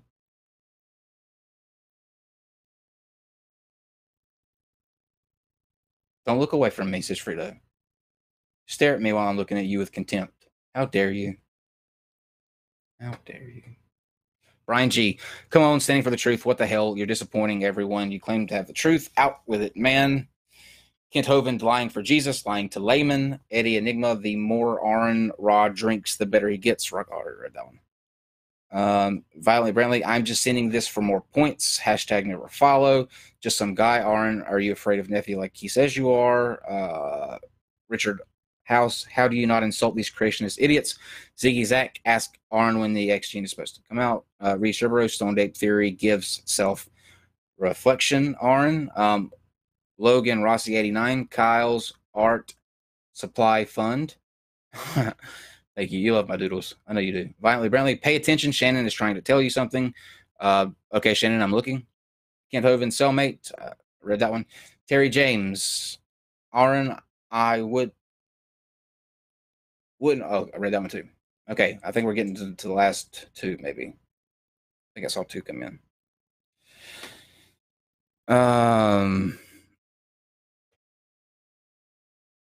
Wriggler's World, Stoned Ape Theory is pretty trippy, but Aquatic Ape Theory makes me wet. That's funny. The Athens 619, my first super chat is for Aron, just for lulz. Terry James, RawMatt may have been talking about leatherback turtles. And finally, Drunken Crow, could you milk that turtle too? Most definitely. That was a marathon. That was a ride. Yeah, this is officially our longest episode ever, I think. Are we there yet? Not yet. Dave's in tears. It's okay. We are all in tears by the end of the show, no matter how long it goes or what it's about. Steve, do you have anything to close up with? No, only just tomorrow morning. If anyone wants to check it out, I'll be on as a guest on the Morning Wood with Pimp Monk. So him and I are sharing Morning Wood together. So, nice. Yeah. Well, speaking of, since we're plugging interviews, I will be on the That's BS podcast tomorrow at 9:00 p.m. Eastern, and then Neil 604 Atheist on Wednesday. at 6 p.m. Oh, I believe. have you been on his show? He's really cool. Have you been on his channel before? This is the first time. You'll like. Yeah, he's a cool dude. Yeah, I like him. I love his tweets. His tweets are great. Yeah. So that's going to do it for us tonight. I'm hitting the bed. I feel like I've been up for 6 hours. Yeah, we'll see you tomorrow. Wednesday is going to be. What do we have Wednesday, Steve? I don't know at this point. I don't even know what day this is at this point. Oh yes. Oh yes. I need to get this out so I can already plug this. There is a viewer of ours that contacted Katie Paulson and told her story. Her story is not only is incredible, it's harrowing and it's very emotional. Like it's going to be in a very emotional show. But she found out that her partner was engaged in some behavior towards the children, and she had to make a choice of whether to look the other way or turn him in that, and what goes along with that. I think everybody knows that the thing to do is turn. You obviously turn somebody in like that, but you never hear about what goes into making that decision. So she's going to come and she's being brave, and she's going to tell her story, and we look forward to having her on Wednesday. So that will be at 8 o'clock. That's the so that's the Predator thing show. Yeah. Okay. So I have plenty of Kleenexes ready for that because I know I'm going to need them. But we will see you tomorrow, same time, same place, I guess, unless it changes. And we'll be late and something will glitch. But you love us. Good night. Good night.